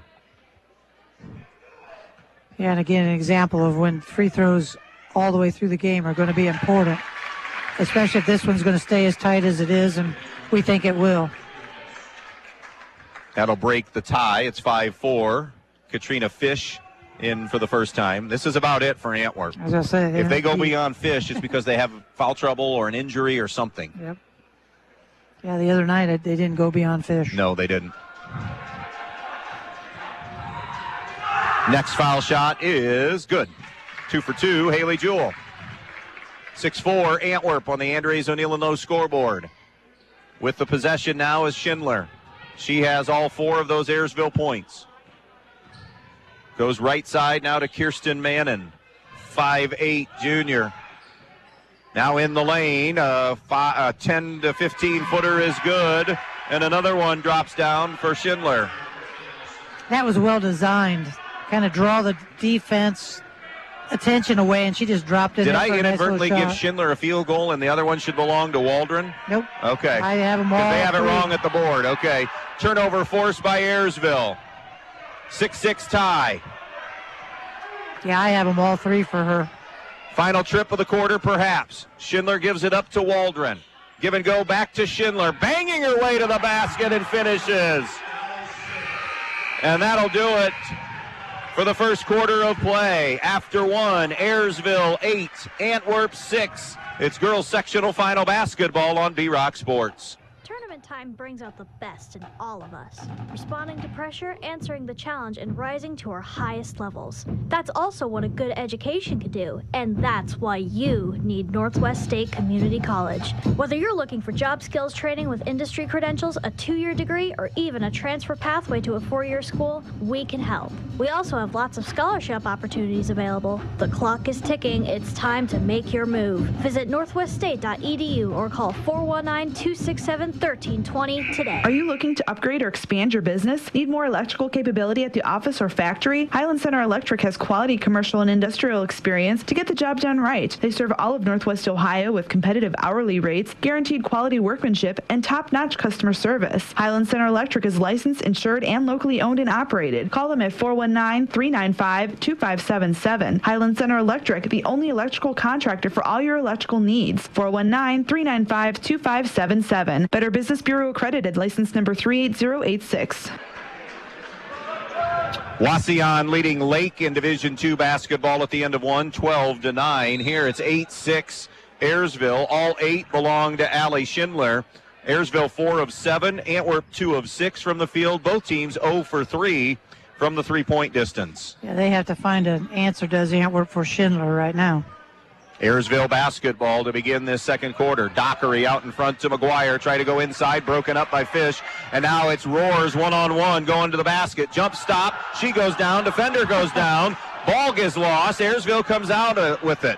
And now Ayersville coming back the other way. Shoveled back out in front to McGuire. Around it comes to Sheets for 3. No good. Long board is going to ricochet out of bounds off of Antwerp, according to Josh Crossgrove. So Ayersville maintains possession. What about any numbers for you, Coach H, in that opening quarter? Well, I had Ayersville with 5 turnovers, Antwerp with 3. On the boards, Ayersville with 5 total, Antwerp with 2 total. Ayersville basketball. Neva Sheets out to the left point now to Schindler. Schindler pass behind Waldron and sails into row 1. So it'll be Antwerp possession. Again, another case of zigging instead of zagging. Yeah, but they need to tighten up. They have 7 turnovers thus far. Division III sectional final. Liberty Center a 12-7 advantage in girls tournament basketball. They are playing Eastwood in that matchup. Into the lane it goes for Jewell. Knocked down from behind, but it's not going to be a foul call. It's going to be a ball that's last touched by Antwerp but out of bounds. And now Scott McMichael asking any official that's going to be near him. None of them are going to be near him. They're all going to keep the distance. Jogging up now is Schindler. Schindler across at midcourt. Throws it over to the right side to Kaylee Dockery. Dockery on the wing. Dockery dumps it right side now to Sheets. Back to Dockery. Back over to Sheets. Pats the top of her head for this set. Wants to go in Schindler. Great athletic catch. Man. Using that length, using that athletic ability, and then laying it home. She's in double figures already. You said it. Athletic. Wow. What a great catch and then a great finish to boot. 10-6 Ayersville on the Andres O'Neill and Lowe scoreboard, and a blocking foul going against the Lady Pilots on that far sideline. It will be Schindler. And it'll be her first, team second. And that was close. That really was close. Could have gone either way. Van Buren 14, Archibald 11, end of 1 in Division III girls tournament basketball. Bryan and Delta advancing, Liberty Center, Wauseon, Archibald, some of the other teams trying to move on tonight from the league. Patrick Henry was KO'd. And obviously Swanton losing to Delta. 10-6 our score. Jumper on the way, and it's no good. That was Roars who misfired. And it hit the support, so it's a dead ball and goes Ayersville's way. I don't want to take away from her shooting, but her game is really get to the basket, get to the rim. Ayersville right to left, up 10-6 with the basketball. Sheets getting a screen from McGuire, but goes right wing now to Dockery. Dockery along the baseline, floats it out to Schindler. Schindler top of the key to Mabel McGuire. Now over the wing to Sheets. 5.5 to go in the first half. 10-6 Ayersville on the Andres O'Neill and Lowe scoreboard. Stryker already through with a 46-34 win in our opener tonight over Lincoln View. Putting it on the deck and tied up. Good job by Roars to get the held ball with Dockery. And Antwerp will get the turnover force and the basketball. She's a pest. Yeah, it's a great, and that's a great compliment. Yeah, it is. Because if you put the ball on the floor anywhere near her, I don't care how tall you are, she's going to tie you up. You just cannot do that around that young lady. Been a while. Antwerp looking for an end to this drought. They wanted to go high-low there. Jewel diagonally to Fish, and it was a kick save by Ayersville. It was a nice idea. It just wasn't there. Just wasn't available.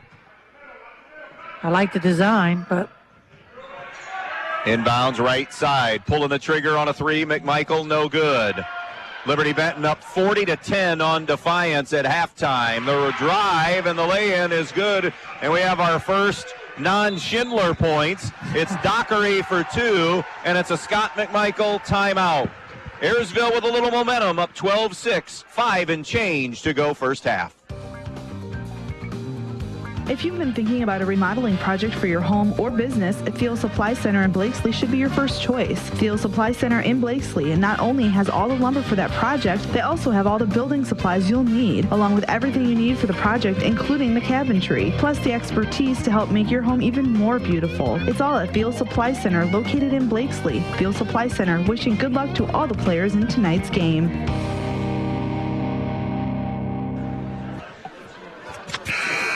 Well, 12-6 Ayersville, and Scott McMichael feeling some of that air out of the balloon. Yeah, and again, they're kind of settling for the outside shot. They're not really doing much to advance the ball to the basket, kind of like they did the other night with Eden, and I think he's probably saying, hey, come on, let's get back to our strength. Coming up the right side with it is Emma Townley. Townley picks her dribble up, swallowed up by a double team, and a reach and a foul. And the foul is going to go on Neva Sheets, which will be her second. Yeah, might have just bailed her out right there. I'm not sure that was, but you young people that are listening, when you get double teamed, the thing you want to do is try to step through, because more than likely they're going to hack down on you. So you try to step through that double team. Awen McMichael with the ball in her hands. Comes near side to Roars. Baseline right, launching a three. No good. Townley. Just the second shot attempt for Antwerp in the quarter. They trail 12-6.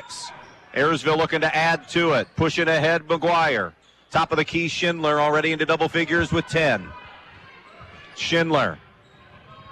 Now over to the wing. Goes to Dockery. Loops it back over the top, McGuire along the baseline, and Roars bang knees with McGuire. Roars collects the foul. Her first. And she's rubbing dirt on it, and she's right back at it. So that's just the kind of kids. I've watched them play softball, too. The two freshmen back for Ayersville, Kendra Waldron and Ariel Brown. Waldron to throw it in now on the baseline. Looking. Brings it in out right side. Now on the wing. Jump shot on the way, no good. They are now 0 for 7 from three-point distance. Ayersville is. Picking up where Lincoln View left off. Yes. Ayersville, athletic and long, seem to be better served to be in that painted area or the medium range game. I would agree. Here now is Jewell. Just holding out in front, now gives to McMichael. Antwerp's just gone real stagnant now offensively. Yes, they Not have. a lot of movement at all. No, and look where they're at. Yeah, volleyball line. They're way high. 3:40 left in this first half. 12-6 Ayersville.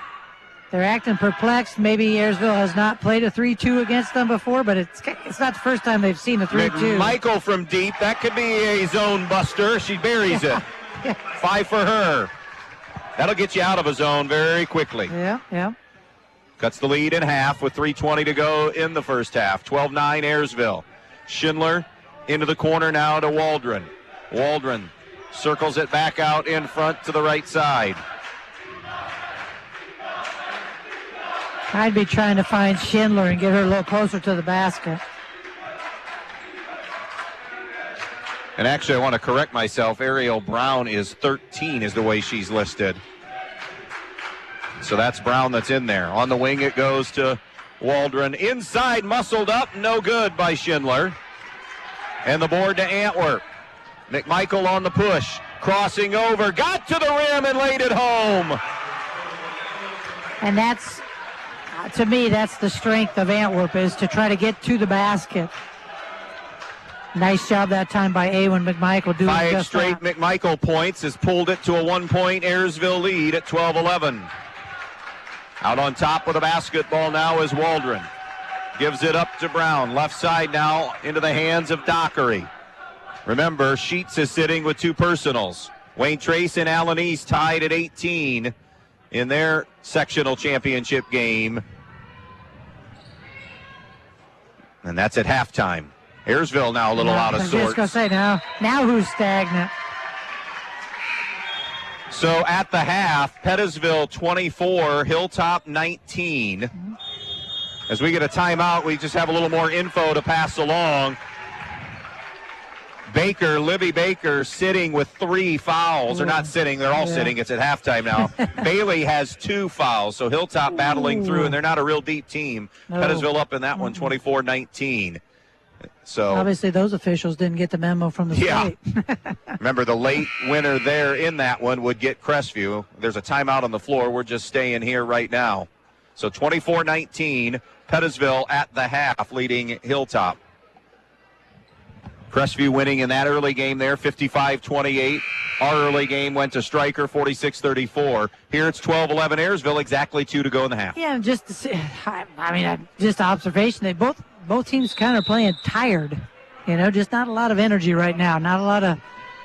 We'll see what happens here. Tim Nicely has decided to roll the dice as he sends Sheets back on the floor with those 2 fouls. She's got it in her hands right now. Snaps it cross court to Dockery.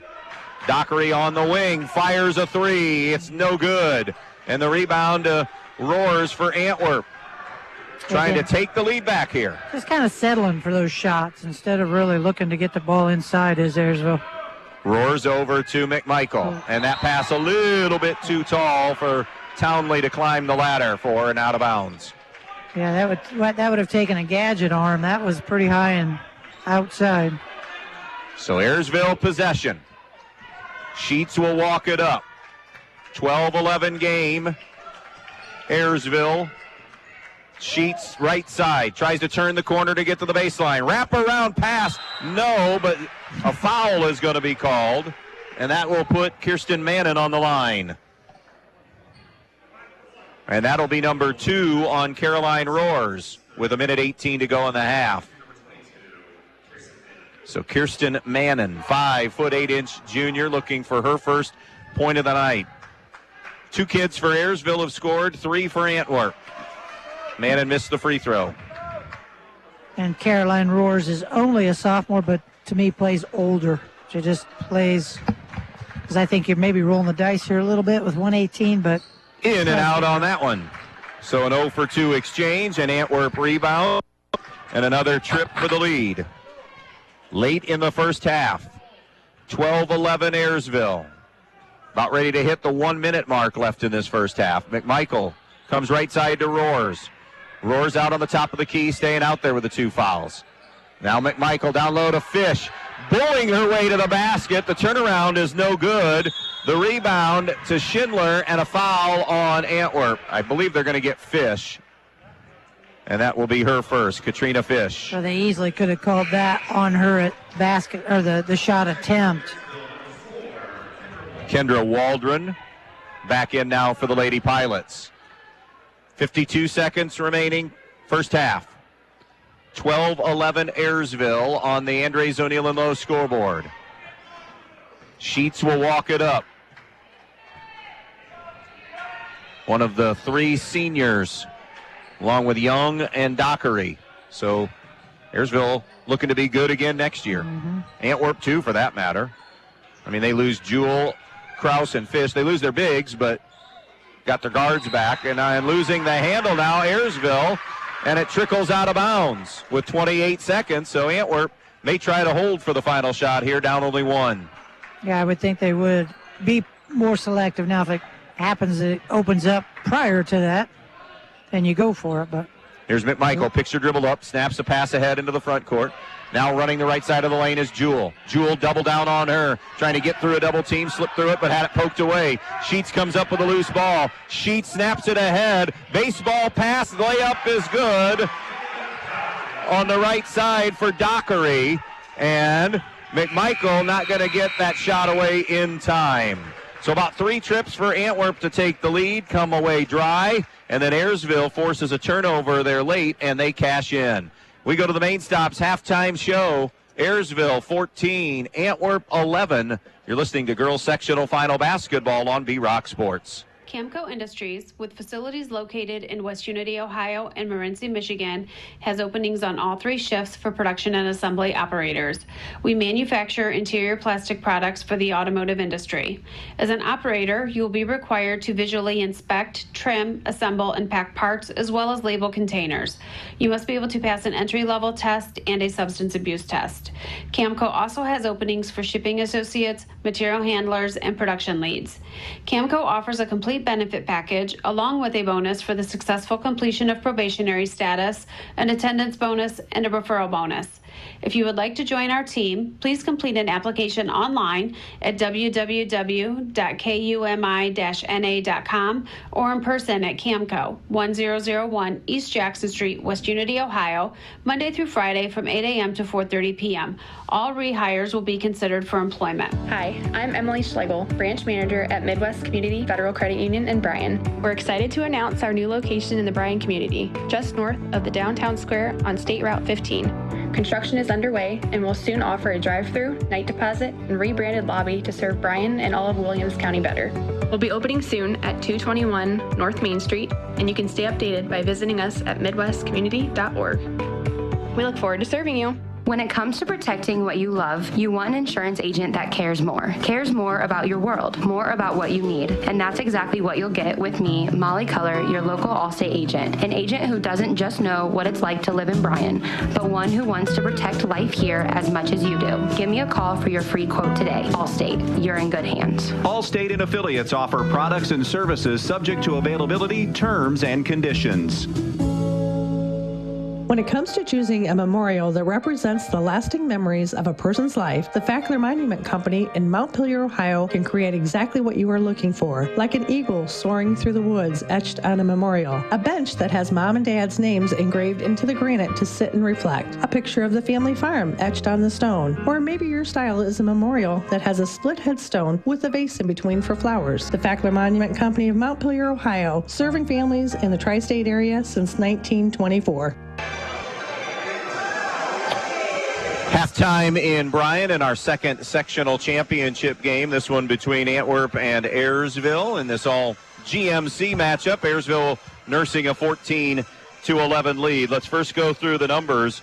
Allie Schindler leading all scorers. She has 10. Kaylee Dockery has 4. That completes the Ayersville scoring. For Antwerp, Awen McMichael with 7.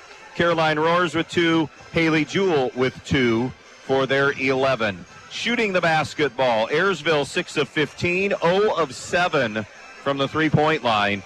Antwerp 4 of 11 and 1 of 6 unofficially shooting from three-point distance. 2 free throws apiece. Antwerp 2 for 2, Ayersville 0 for 2. Coach H? Okay, for the Antwerp Lady Archers, I have them with 7 turnovers right now on the ball game. No offensive rebounds, 6 defensive for a total of 6. For the Ayersville Lady Pilots, I have them with 9 turnovers thus far, 1 offensive, 7 defensive for a total of 8 rebounds. All of that has added up to a 14-11 game. What have you seen in that first half? Just, again, I mentioned it. What are your likes and dislikes? Well, just energy less. Both teams, and I'm not saying they're not playing hard. It's just they're not bringing a lot of energy to the game. I don't know. It just seems a little bit of I don't know. Anyhow. Again, which is odd for a sectional final. It is. It absolutely is. And again, I don't feel it. You know how sometimes you just feel that electricity, and I just don't feel that. Let's start with Antwerp. I just still would like to see them stop settling for the outside shot and try to do a better job of picking and weaving and getting to the basket, maybe setting something up, to get themselves to the basket. I just think right now they're just settling too much on that outside shot. On the flip side, Ayersville, same thing. They've kind of settled for that as well. And I guess I'm just thinking, okay, Schindler has proven herself on the inside. Let's try to get her in situations where we can get her the basketball inside. So 14-11, Ayersville. So obviously anybody's basketball game here as we sit at the intermission. More from our Main Stops halftime show when we come back. Hi, Dan Stuckey here, broker owner of Real Estate Advantage Team. Are you looking for a realtor that will put your wants and needs first? Whether you're looking for a new home or selling your current home, I am with you every step of the way. If you're selling, I will do a comparative market analysis for you so you know what your home should sell for, and I will market your home using the most up-to-date methods available. If you're ready to buy a home, I will go out of my way to get you in the home of your dreams. I work around your schedule and provide you with all the information you need to make the best home buying decision. With over 25 years of real estate experience, I am your trusted real estate advisor. Also, as a Christian-based business, when you buy or sell a home through Real Estate Advantage Team, I will donate 10% of the company's net income from your sale to a church or nonprofit charity of your choice, honoring you as the reason for the donation. So let's get you moving. Call 419-636-5100. That's 419-636-5100. You do your best to protect your loved ones, and while you may keep a fresh battery in your smoke detector and have a reliable home security system, there's a whole different type of protection you may be missing. A life insurance policy from Auto Owners Insurance is a way to safeguard your loved ones now and in the future. Meet with your local independent agent and secure a policy today to protect their tomorrows. Visit Andrews O'Neill & Lowe in Archbold, Bryan, or Wauseon, or visit us online at andrewsoneillandlowe.com. Import cars and trucks are amazing, but fixing them creates a dilemma. Do you go to the city for service and repairs? Well, it's time for a change. Jason Dietz Automotive Services on State Route 6, just east of Edgerton, is the answer. If you own a Volkswagen, Toyota, Honda, BMW, Mercedes, or any other Asian or European vehicle, Jason Dietz Automotive Services has you covered. With over 30 years of experience on imports, Dave Brown and Sam Bailey are the experts that can fix it right the first time. So if you're looking for a mechanic that can fix the problem your last mechanic couldn't, call 419-298-0777 and make your appointment today. Halftime tonight, it is 14-11 Ayersville with the lead. We told you we had half of the pieces to the puzzle set up in Division 4 with Stryker winning the early game here. They're awaiting the winner of this one. Crestview won the game in Paulding in the early matchup. Pettisville with a 24-19 lead on Hilltop at halftime in the late game. So we can at least add more to our schedule for next week for certainty now because we know what happened in game one here. Tuesday night, Adam Gubernath and I will be here in Bryan for the only game. That matchup will be Edgerton and Pettisville at 6. Doubleheader game then on Wednesday night, Toledo Christian and Eden at 6. Followed by Stryker North Central in the late game. And then Thursday, we know for sure we have at least the early game in Defiance in Division 4 girls basketball with Stryker through. Just a matter of the late game. And if Hilltop's able to advance, it would be a Hilltop Crestview district semifinal in game number 2 there. So we'll just monitor that as the night goes on and let you know definitively the schedule as this next week develops as well. 14-11, we're going to step aside one final break here before the start of the second half. Your halftime show has been brought to you by the Main Stops of Northwest Ohio. Don't forget, Thirsty Thursday available at the Main Stops of Northwest Ohio. Start of that second half is straight ahead.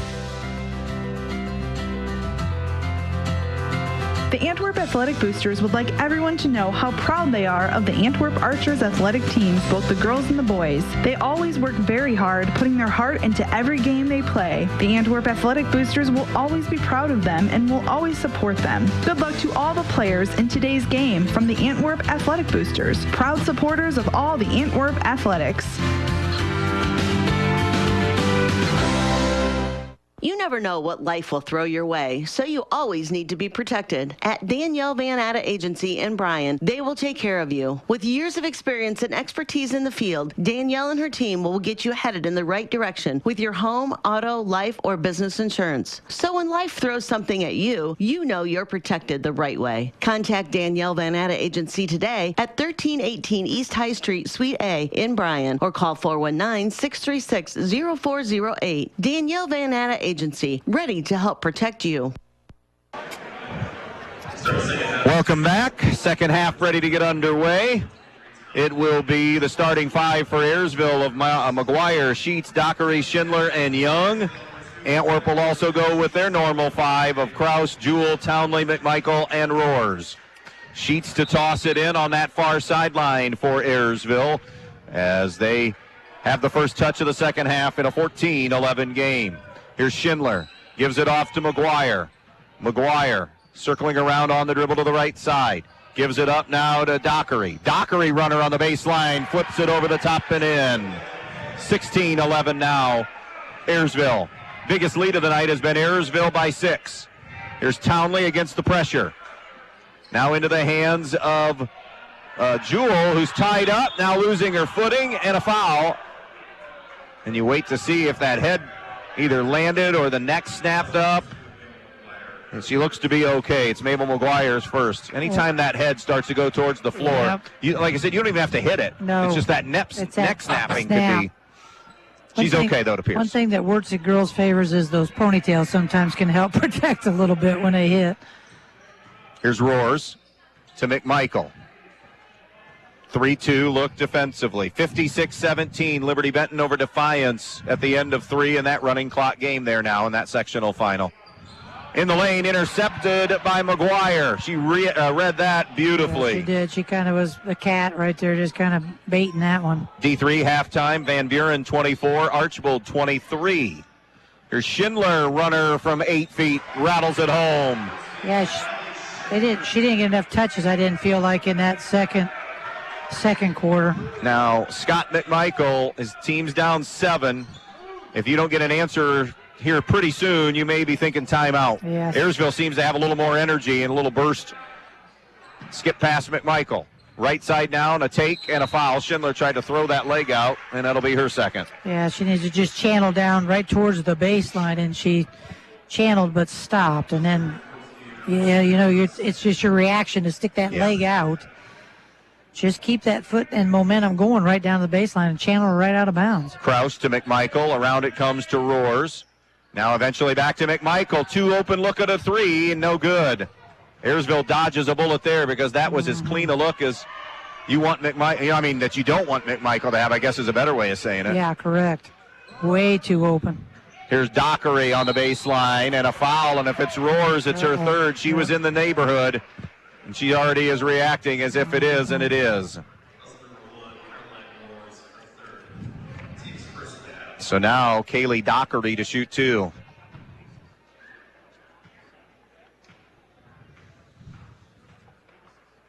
First one is good.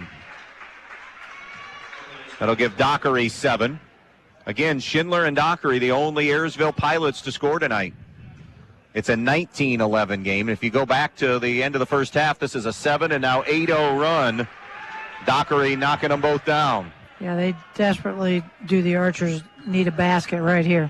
20-11, pass broken up by Mabel McGuire as it was coming up the floor. McMichael's pass deflected out of bounds. So 20-11, Ayersville on the Andres O'Neill and Lowe scoreboard. On the wing, it's Jewell. Jewell out in front now to McMichael. McMichael maneuvers Roars out there on the right point. Roars, shot fake, down to the lane. Nice. Pretty bounce pass into Jewell, high off glass for 2. Yeah, as Antwerp was in that possession, that's one of the things I think that Jewell needs to be more involved in the offense. A nice dribble penetration and dish by Roars to Jewell. That ends 8 unanswered points by Ayersville. Right wing, Neva Sheets. McMichael coming out on her now. Sheets. Skip pass cutting into the lane now. It's Dockery. Her runner bounces high off the heel and then up and in. Yeah, and right now Ayersville's doing a nice job because they're attacking. They're just going at the basket.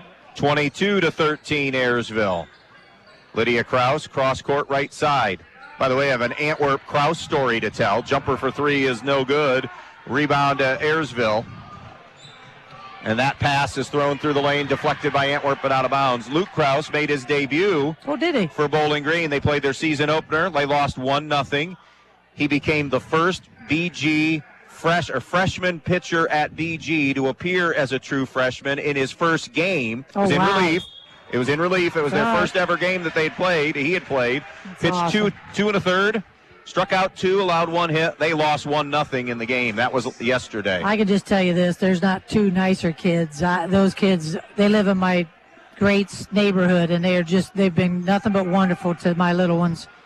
So Ayersville basketball, while we were telling a little bit about Luke Krause, we had some Antwerp listeners maybe didn't know that. 3 is good from Neva Sheets on the wing. They are 4 for 4 to start the second half, and Scott McMichael has seen enough as this starts to feel like it's sliding Ayersville. 25-13 Pilots, 4:47 left in the third. Direct Link should be the first stop for anyone needing new appliances. Whether your appliance is on the fritz or you're just looking to upgrade, Direct Link Appliance and Hardware in Bryan and now in Wasion is your hometown appliance dealer. They carry new, used, and scratch and dent appliances in the brands you need. Speed Queen, Whirlpool, Maytag, KitchenAid, Amana, Frigidaire, and GE. Many in stock to take home with you today. Then when you have a problem, Direct Link will also service everything. Just call Direct Link at 419-636-4541 and they'll be out to fix it quickly, whether it's under warranty or not. Direct Link Appliance and Hardware in Bryan and Wasion, your local appliance dealer. Tournament time brings out the best in all of us, responding to pressure, answering the challenge, and rising to our highest levels. That's also what a good education can do, and that's why you need Northwest State Community College. Whether you're looking for job skills training with industry credentials, a 2-year degree, or even a transfer pathway to a 4-year school, we can help. We also have lots of scholarship opportunities available. The clock is ticking. It's time to make your move. Visit northweststate.edu or call 419-267-1320 today. Uphill battle now for Antwerp, staring at a double-digit deficit. The good news is there's plenty of basketball that's remaining, but Ayersville coming out in a little more vigor here in the second half. They're making shots. Yeah, they definitely have the energy level. Here's McMichael. Can Antwerp ramp it up themselves now? McMichael cross court over to Haley Jewell. Jewell in the lane and gets it right back. Jewell left side to McMichael. Baseline left to Krause. Cutting through, a catch made now by Jewell, and the skip pass over the top, or check that Townley, and a skip pass over to Jewell. Jewell at the elbow. Wrap it around to Roars. Roars on the wing. Roars picks her dribble up. Remember, she's playing with 3 personals. 4 minutes to go in the third. Jewell from deep for 3, and that was no good. Antwerp 1 for 4. Ayersville 4 for 4 here in the quarter. Nice wrap around pass. The lay-in won't go, however. And the rebound to Antwerp. Townley came down with it. Now Jewell up diagonally to Roars, who's hammered and will shoot 2. The foul will be Young. Yeah, and I think right there, if Caroline catches it and just shoots instead of putting the ball on the floor, she might have had an and 1 here. But as is, goes to the foul line. Let's see what she does. 2 shots here for Roars. Buries that one. Coming in. Well, it's a hockey change.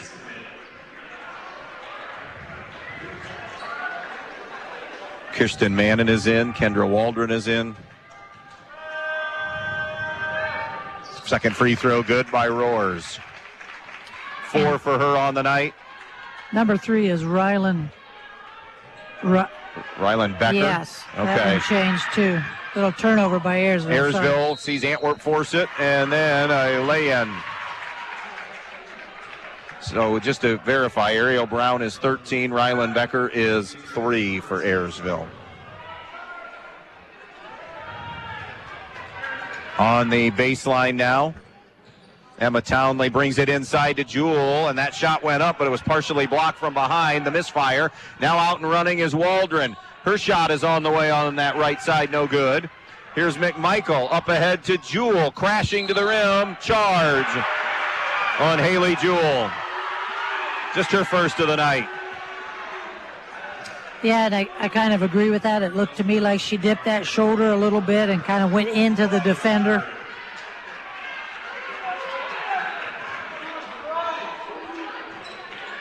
Inbounds pass comes to Sheets. Sheets up the sideline now to Dockery. Spin dribble and intercepted by McMichael. McMichael with a foot speed to get to the rim and miss the layup. Out of bounds off of Ayersville. Oh, that was big. Mannon was the last to touch it. They needed that basket. 25-15 Ayersville. 3:18 left in Ayersville. And Tim Nicely wanting a 30-second timeout. Ayersville by 10. We're back in 30. Get red-hot buys now, only at Donaldson's Ace Hardware on Union Street in Bryan. Birds will flock to your yard when you pick up a bag of Wild and Strong habanero wild bird food, only $6, or Ace suet cakes for only 99 cents each. And you know we still have snow coming. Donaldson's has what you need to make that winter a little easier. Ice melt for icy walks, snow shovels, and Ego battery-powered snow blowers. If you're tired of finding out you have no gas in the can when the snow hits, then Ego's a great choice for you. They also have Ace Basic Pleated Furnace Filters. Buy 3, get 1 free. Donaldson's Ace Hardware on Union Street in Bryan. Ace, the helpful place. Back in Bryan, Division 4 sectional finals. Game number 2. Stryker won game 1 over Lincoln View, 46-34. They're awaiting the winner of this one, and Antwerp turns it over out of the Ayersville timeout. Coming up ahead, Dockery. Up and in, and a chance for 3. And the 4th foul on Caroline Roars, I believe.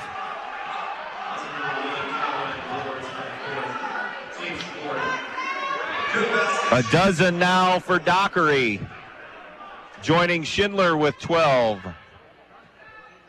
It's a 27-15 advantage for Ayersville, and she swishes the free throw. She's a perfect 3 for 3 at the line. Yeah, so it was a Schindler first half show, and it's a Dockery second half show thus far. Pettisville has assumed control. They now lead double digits over Hilltop going to the 4th, 42-28, Blackbirds. At the foul line, in the lane, bounce pass for looking interior to Roars. It was kicked. It's a good look by Jewel, but Ayersville, and that's why you throw the bounce pass, right? Yeah, exactly. You get it back. Yeah, get it back. I thought she could have been a little more selfish there and had to pull up, 10-footer, but it was a very unselfish pass. Kraus off the inbounds, denied away by Dockery out of bounds. Yeah, that was too automatic. Can't make that automatic pass. Inbounds on the far sideline, Townley. 28-15 Ayersville on the Andres O'Neill and Lowe scoreboard. Townley for the corner to Roars. Roars now on the wing. Roars picks her dribble up, floats it out for Kraus. Tough spot for her to make a catch. Ball loose. Roars battling with Dockery. Out of bounds off Dockery.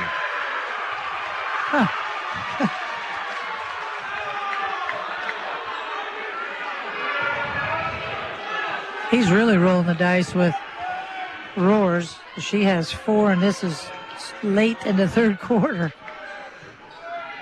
Roars on the wing to Jewel. Comes topside now to Townley. Townley then wanted to go right side. It's intercepted, and Ayersville forces a giveaway. Yeah, again, just too automatic. They were just automatically throwing it to that spot. Didn't really look. Schindler baseline right to Waldron. Back out now to Sheets. Sheets above the volleyball line. Cross court it goes now to Dockery. Dockery swings it back to the right to Waldron. Waldron on the wing, now baseline Sheets. Sheets on a step through and a catch, and a little jump hook is good by Schindler. So athletic right there. Again, I thought she had herself too far under the basket, and she's able to twirl her way out of there. 14 now for Schindler, and Ayersville has doubled up Antwerp at 30-15. 1:40 left in the third. Down low for Roars, broke it up by Schindler and knocked out of bounds. Yeah, kind of picked up her dribble down there in no man's land, and fortunately they got bailed out as Ayersville knocked that one out of bounds. Inbounds brought in, out high on the left now to Awen McMichael. McMichael, little shake and bake now attacking the paint, and before a block by Schindler, which was clean, we got a foul from behind on Kendra Waldron. They're going to give her 2 shots. McMichael to shoot a pair. 83% foul shooter on the season.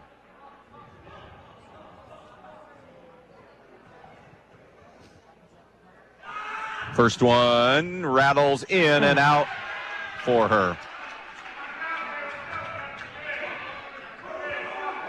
It remains a 30-15 game.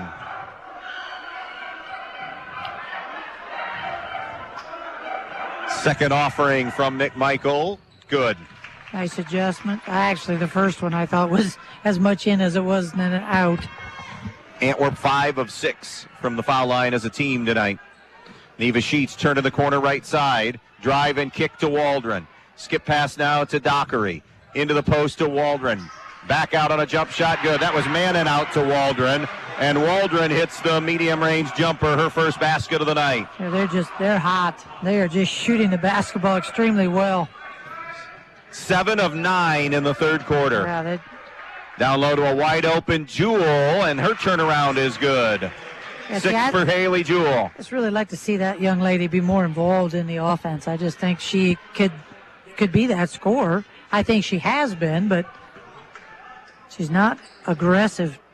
Ayersville up 32-18. Mannon feeling it, and everybody getting into the act now, Coach H. Yeah, they are. I'm telling you. Hot hand, hot quarter. 8 of 10 in the third quarter. Mannon drills the 3. McMichael to try to answer, and got the roll. Yeah, they needed that. Kind of stop a little bit of that bleeding. 11 for Awen McMichael. But if you're Ayersville, you just want to keep shooting. 35-21. Ayersville wants the final shot here.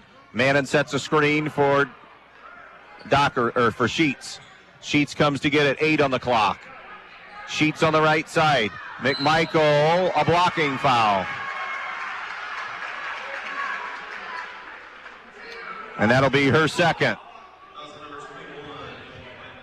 5 team fouls, by the way, on both teams in this third quarter. 4.8 now for Ayersville to pull the trigger here in the third. Michael needs to be a little careful. She kind of made some comments to the officials. Sheets for 3, no. And that's it for the third quarter of play. End of 3 in this second sectional final. Ayersville in control, leading Antwerp 35-21. This is girls sectional final basketball on B-Rock Sports. Does the loss of electricity with an electrical storm scare you? Tired of being in the dark, not knowing how long before the electricity will come back on? Have Highland Center Electric install a backup generator system in your home. You can protect your whole house or just those critical circuits such as the freezer, fridge, furnace, or sump pump. Give yourself that peace of mind knowing that whether you're home or not, your home is protected from loss of electricity. Call Highland Center Electric today at 419-395-2577 to get your free quote. Better Business Bureau accredited, license number 38086. If you've been thinking about a remodeling project for your home or business, Field Supply Center in Blakesley should be your first choice. Field Supply Center in Blakesley not only has all the lumber for that project, they also have all the building supplies you'll need, along with everything you need for the project, including the cabinetry, plus the expertise to help make your home even more beautiful. It's all at Field Supply Center, located in Blakesley. Field Supply Center, wishing good luck to all the players in tonight's game.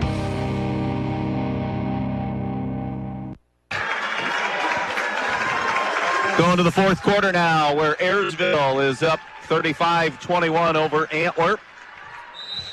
Rounding out our sectional finals coverage, and a blistering third quarter for Ayersville. 8 of 11 from the field. Antwerp wasn't terrible at 3 of 8. No, you're but right. 8 of 11 shooting. It is hard to stay with a team shooting that hot. Now, that said, I had 5 out of the 8 makes within the paint. I mean, turnover by Antwerp. By the way, more in the third quarter scored by Ayersville than the entire first half, as they outscored Antwerp 21-10 in that quarter. Yeah, we were talking about might be the first one to 30. Ayersville possession. Dockery across midcourt with it. Now they can really take their time. Dockery circles it around to the right side to Waldron. Waldron on the wing wants to go to a back cut. Interior, lost the handle, muscled up on the shot. Ayersville unable to get it. Fish, by the way, back in for Ayersville. Ayersville got the loose ball, and drilling the 3 is Dockery. Fish back in for Antwerp, I should say. Ayersville got the loose ball, and then the Dockery 3. 16 for her, 14 for Schindler. And it's 38-21 Ayersville, and Ayersville almost forced another turnover. McMichael hustled and got it back, spins in the lane, tosses it up, no good. And on the rebound, we have a whistle and a foul. It's going to go on Mannon, her first for Ayersville. I saw the hustle there. I think that was Townley on that rebound.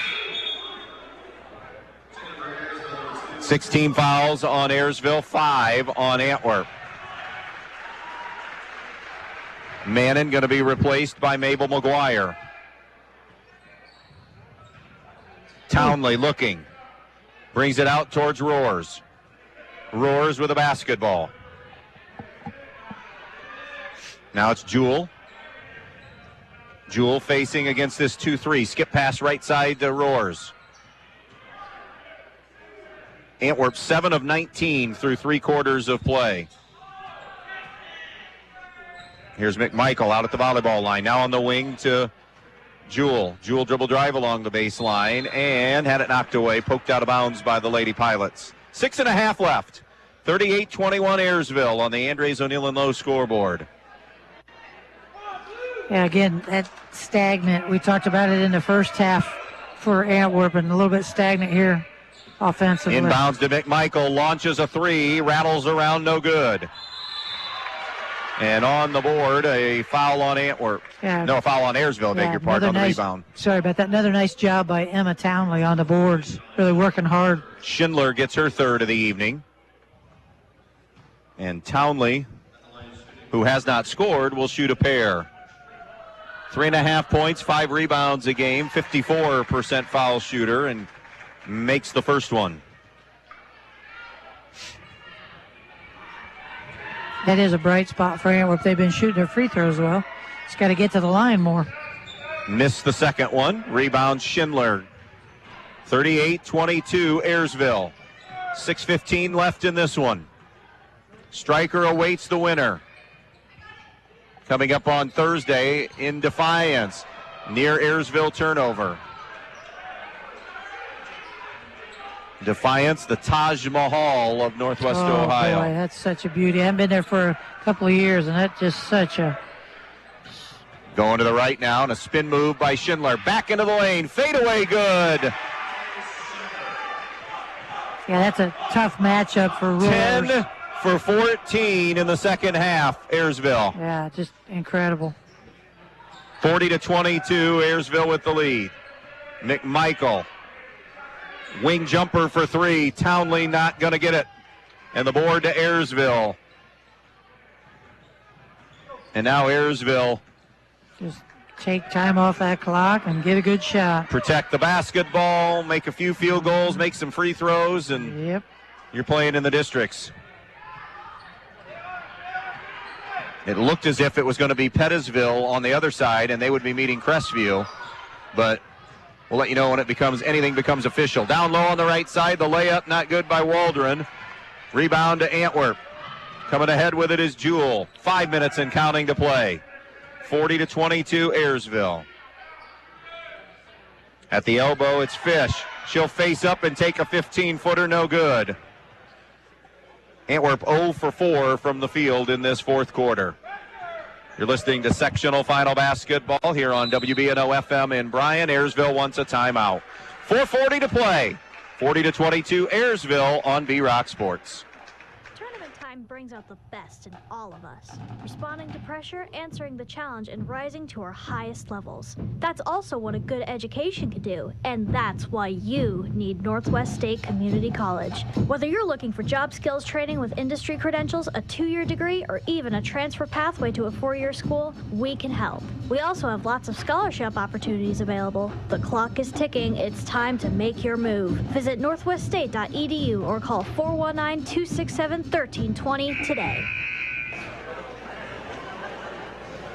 16-6 Ayersville, 14-9 Antwerp here in a sectional championship game, and Ayersville opening things up because of some torrid shooting here, Coach H, in the second half. Yeah, you know, Antwerp, what they need now is stops and shots, and they're struggling to do both. They're struggling to get stops because Ayersville's so hot, and then they're struggling to get the ball in the basket down on their offensive end. That makes for a tough combo. Tim Nicely just kind of getting everybody on the same page here, up 18 with 4:40 to go. Agreed, and just, telling the girls, listen, you just, keep working to get shots, but make sure they're smart shots, good shots. It's not that we don't want you shooting, it's just we want you shooting good shots. Schindler crosses midcourt. Over to the right side on a bounce pass to Sheets. Sheets on the right point on the dribble. Now picks up that dribble, snaps it top the key to Dockery. She's had a good basketball game. She has. Now top side Waldron. Shifts it to the left to Sheets. Sheets it into the lane, bumped, and a blocking foul on Antwerp. That'll be on Jewel. That'll be her second with 4:15 remaining. Wauseon and Liberty Center were both up in the late games. So you didn't get a final on the Pettysville Hilltop? No, that was in the fourth quarter. They're just slightly ahead of us. Evergreen had already won, Delta had won, and on the catch, stepping on the sideline over there was Dockery. So Antwerp will retake possession. 13th turnover for the Ayersville Lady Pilots. I have Antwerp with 10. The late games here on Wednesday and tonight have had very little drama. It's been the 6 o'clock games where we've had some good stuff. Foul on Ayersville as it was muscled up by Townley, and she'll go to the line for 2. Ayersville won handily over Hicksville the other night. That's true. 43-24. Our games were really good. Yep. 6 o'clock night, Stryker beating Edgerton. 6 o'clock, Antwerp and Eden then on Thursday night. That foul, by the way, the second on Kendra Waldron. Townley knocks down the free throw. You look at this Antwerp roster, and the 3 seniors they lose are all their bigs. Yeah. Haley Jewell, Katrina Fish, Lydia Krause, 5'11", 6 foot, 5'10". So some bigs are going to have to develop or play a different style. Second one no good or different style. Yeah. Told by my old high school coach, said you want to learn somebody coachable and send them home in the offseason and tell somebody to grow. That means they're a coachable kid. But yeah, it might be a different style. Yeah. I mean, you get Roars back, you get McMichael back, you get Townley. Yep. And now you got to develop what you've already had there. And Scott McMichael is a developer of basketball players. He does a terrific job. He does. Boys, girls, doesn't matter. McMichael with it now. Awen throws it out on top to Roars. 40-23, Ayersville. McMichael from way out on the left point. No. Rebound on the interior, Schindler for Ayersville. Tries to send an outlet pass. Broken up by Jewell. And now a foul. Jewell too aggressive on a close. No, we have a timeout. Oh, good timeout. Ayersville was pinned in the corner. Yeah. 3:34 left. 40-23 Ayersville. We'll be back in 30 seconds. Have you always dreamed of starting your own business? Are you looking for ways to fund your child's education or save for retirement? Maybe you'd like to buy that dream home. Well, the State Bank can help you meet your financial goals, whatever they may be. With State Bank, you'll get all the products and services you expect from your bank with the personal attention of a locally operated community bank. Find a location near you today. State Bank, member FDIC, an equal housing lender. Back out here in Bryan, where it is 40-23, Ayersville leading Antwerp. Ayersville appears to be on their way to a sectional championship and a date with Stryker on Thursday night in Defiance, which they played in the regular season. Ayersville won that matchup. Get you the official. I think double digits. 50. Let me get the right school.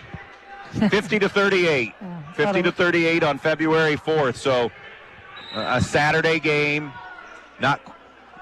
2 weeks ago today was when it actually was played.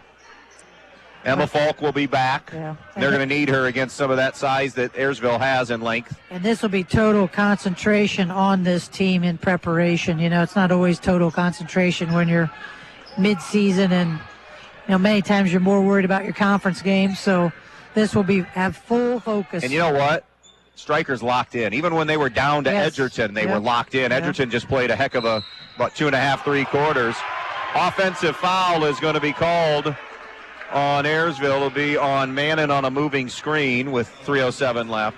And then even once they got that momentum with Edgerton and that confidence level continued to be building, they were extremely locked in here tonight. So that's a team that does not nobody wants their season to end, no, but they're openly talking about it and are focused, laser focused. You could just see it on their faces. High-low into Fish. Fish puts it on the deck. One official, I think, had a foul. The other was going to be a travel. Yeah. And the foul wins out, so Fish will shoot 2 with 2:50 to go. No, not quite to the bonus. It was on the floor. Oh, they have 19 fouls, so it's got to be shooting. Foul is the 4th on Allie Schindler. Schindler really got the ball rolling, though, tonight for Ayersville on the offensive end. She really did. That first half, she was just outstanding and again, showed her athletic ability on several occasions. Fish knocks home the free throw. One more to come for her. And then she kind of handed the torch to Kaylee Dockery in the second half, who has done quite a bit of scoring. I think right now she has 16. I can look back and see, but I think the majority of hers, yeah, she had 4.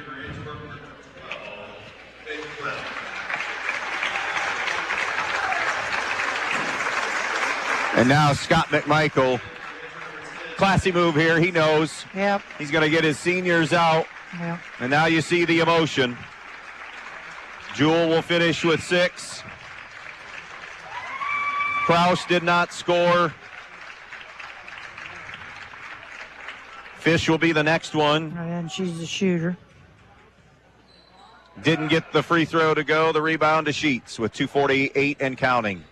40-24, and a reach and a foul. McMichael, who got a stray shot. I think she was doing that. She's a coach's kid. She knew. She fouled to get that girl in so that the Fish girl could get the curtain call. Yeah, I would agree. I mean, you're not reaching now down 16 with 2:45 to go. No reason to be. Lydia Fish will finish her career tonight with 1. We salute those seniors, Haley Jewell, Katrina Fish, and Lydia Kraus. Yes, absolutely. Now, meanwhile, at the other end, Sheets to the line to hit the front end of a 1-and-1. She's been quiet tonight, scoring the basketball, but has done some other things on the floor very well. She's handled the ball extremely well and distributed it well. She didn't have to score. She had others taking that job for her. 2 for 2.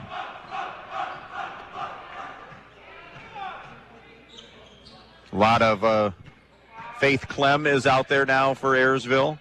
Or for Antwerp. Maddie Peters is playing, a couple of sophomores. Townley remains out there. McMichael remains out there. Into the lane now. McMichael has it. Some contact and fumbled away, and the loose ball dug out by Ayersville. 42-24, 2:17 left to play. Pilots are going to go to a district. 19 wins last year. They were upset in the sectional round, so they had a little unfinished business, at least in their opinion. Thought they had they did have a good enough team to get at least to the districts, and then who knows, but found themselves on the short end at the sectionals. Can't take this for granted, can you? No, you cannot. 19 wins doesn't mean anything. No, it does not. It's a whole new season. Runner is good off the right side by Waldron. Yeah, nice patience there. Again, get the defense to shift and then find your open spot to the basket. Tim Nicely's got to like the sound of this. An 11 for 16 second half from the field. Yeah, he's just hoping to carry that into next week. 90 seconds left in this one. 44-24, Ayersville. How about this? Student body chanting a kid that they wanted. Ask and you shall receive. There you go. Pettisville has advanced. Final score, 57-43, Pettisville. So that foul trouble killed Hilltop, among other things, tonight. Yep. Archibald trails Van Buren at the end of 3 in D3, 41-37. And won't that be fun? Uncle and niece. Opposite games, though. Yes, yeah, but both of them in the absolutely. That's pretty cool. Schindler will finish with 16. So will Dockery. Ayersville ball with under a minute to go here in this one. 44-24. Trying to just kind of kill all of the clock here. Yep. With the ball in her hands is Laney Sheets. Over to the far side of the floor now. Impressive win for them. Jump shot on the way, no good. Offensive rebound, Ayersville, and a foul with 34 seconds remaining. Nothing for Antwerp to bow their heads at. They had a nice season, a 14-win season. Yeah, and like you said, a nice nucleus coming back, and he'll just, again, as Scott does, he'll develop some other kids to want to thank Chad Savage, Teresa Kuzmal, and the crew here doing a great job, and they had everybody here that pitched in tonight, a potential situation. If you're just joining us, potential situation here on hand as that foul shot is no good. Going to be out of bounds off Antwerp, where a basket that was in the court of play, side basket, was down, and they couldn't get it up. We had a delay. It ended up being about a 10-minute start time delay, but had to work furiously and did a good job of taking care of all of that. Inside it goes, and it's knocked free. 20 seconds remaining. Antwerp basketball now. Look forward to seeing them next week for the boys here, and then a visit to Defiance next week.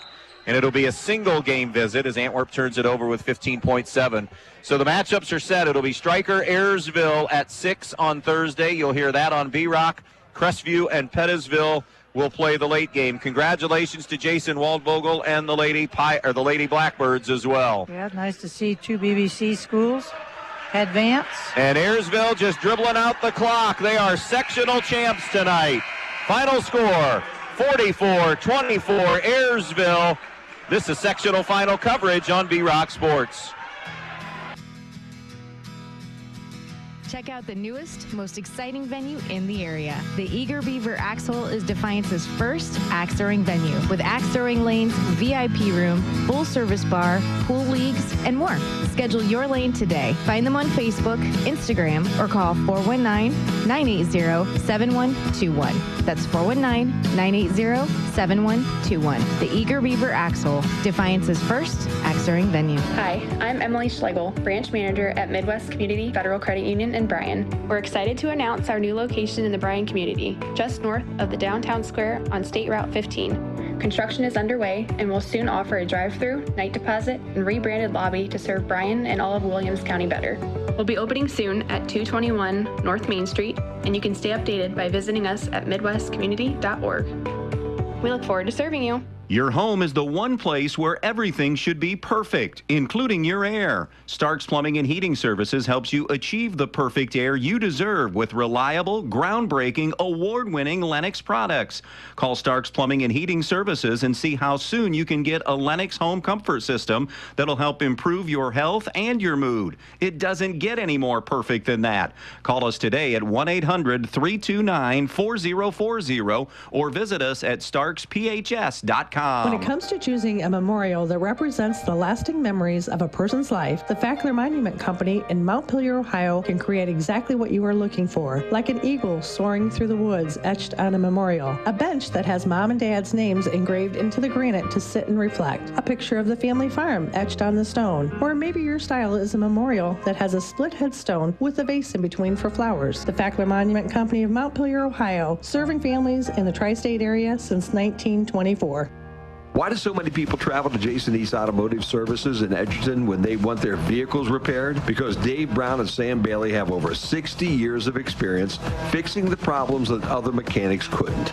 They work on all makes and models, and they specialize on imports. Recently, they have expanded their service area by almost 50%, and they've hired Eston Knurk to their staff. So if you have a vehicle, foreign or domestic, that you want fixed right the first time, take it to Jason East Automotive Services on the east side of Edgerton. Ayersville wins sectional championship game number 2, 44-24 over Antwerp. Kaylee Dockery, Allie Schindler, co-leaders in scoring tonight with 16 for Ayersville, 5 for Neva Sheets, 4 for Kendra Waldron. Kirsten Mannon finished with 3. Awen McMichael led Antwerp with 11 tonight. Haley Jewell scored 6. Caroline Roars 4. Emma Townley 2. Katrina Fish finished with 1. Ayersville 17 of 32 from the field, 3 of 11 from the three-point line. They were 11 of 17 in the second half. Antwerp finished the night just 7 of 24 field goal percentage and 2 of 13 from 3. Ayersville 5 of 8 at the foul line. Antwerp 8 of 12 at the free throw line. Finish out, and again, congratulations to Antwerp on a fine season, and good luck to your seniors. I had them with 13 turnovers on the evening, 3 offensive, 9 defensive for a total 12 rebounds. Congrats, Tim. for the victorious Lady Pilots of Ayersville. I had them on the evening with 15 turnovers, 3 offensive, 16 defensive for a total of 19 rebounds. Best one tire and service, best play of this Ayersville win? Yeah, just Kaylee Dockery with a slick dribble drive to the hoop for 2 midway through the third quarter, and she just had a really outstanding second half. Well, congrats to Ayersville as they win this tonight, 44-24, the final. Game 1 to the Striker Lady Panthers, 46-34. We'll have that Thursday district semifinal on B-Rock at 6 o'clock. On Q96.5, you'll hear Division II basketball from Paulding, Bryan, and St. Mary's. That's the late game on Thursday night, I should say. Then we'll run through all the finals here in just a moment on our Midwest Community Federal Credit Union scoreboard. So looking forward to more tournament basketball. The boys here in Bryan for us on Tuesday, Wednesday. Girls District then in Division 4 in Defiance coming up on Thursday. Again, our finals tonight. Stryker beats Lincoln View 46-34. Ayersville pulls away from Antwerp 44-24. So long, everybody, from Bryan.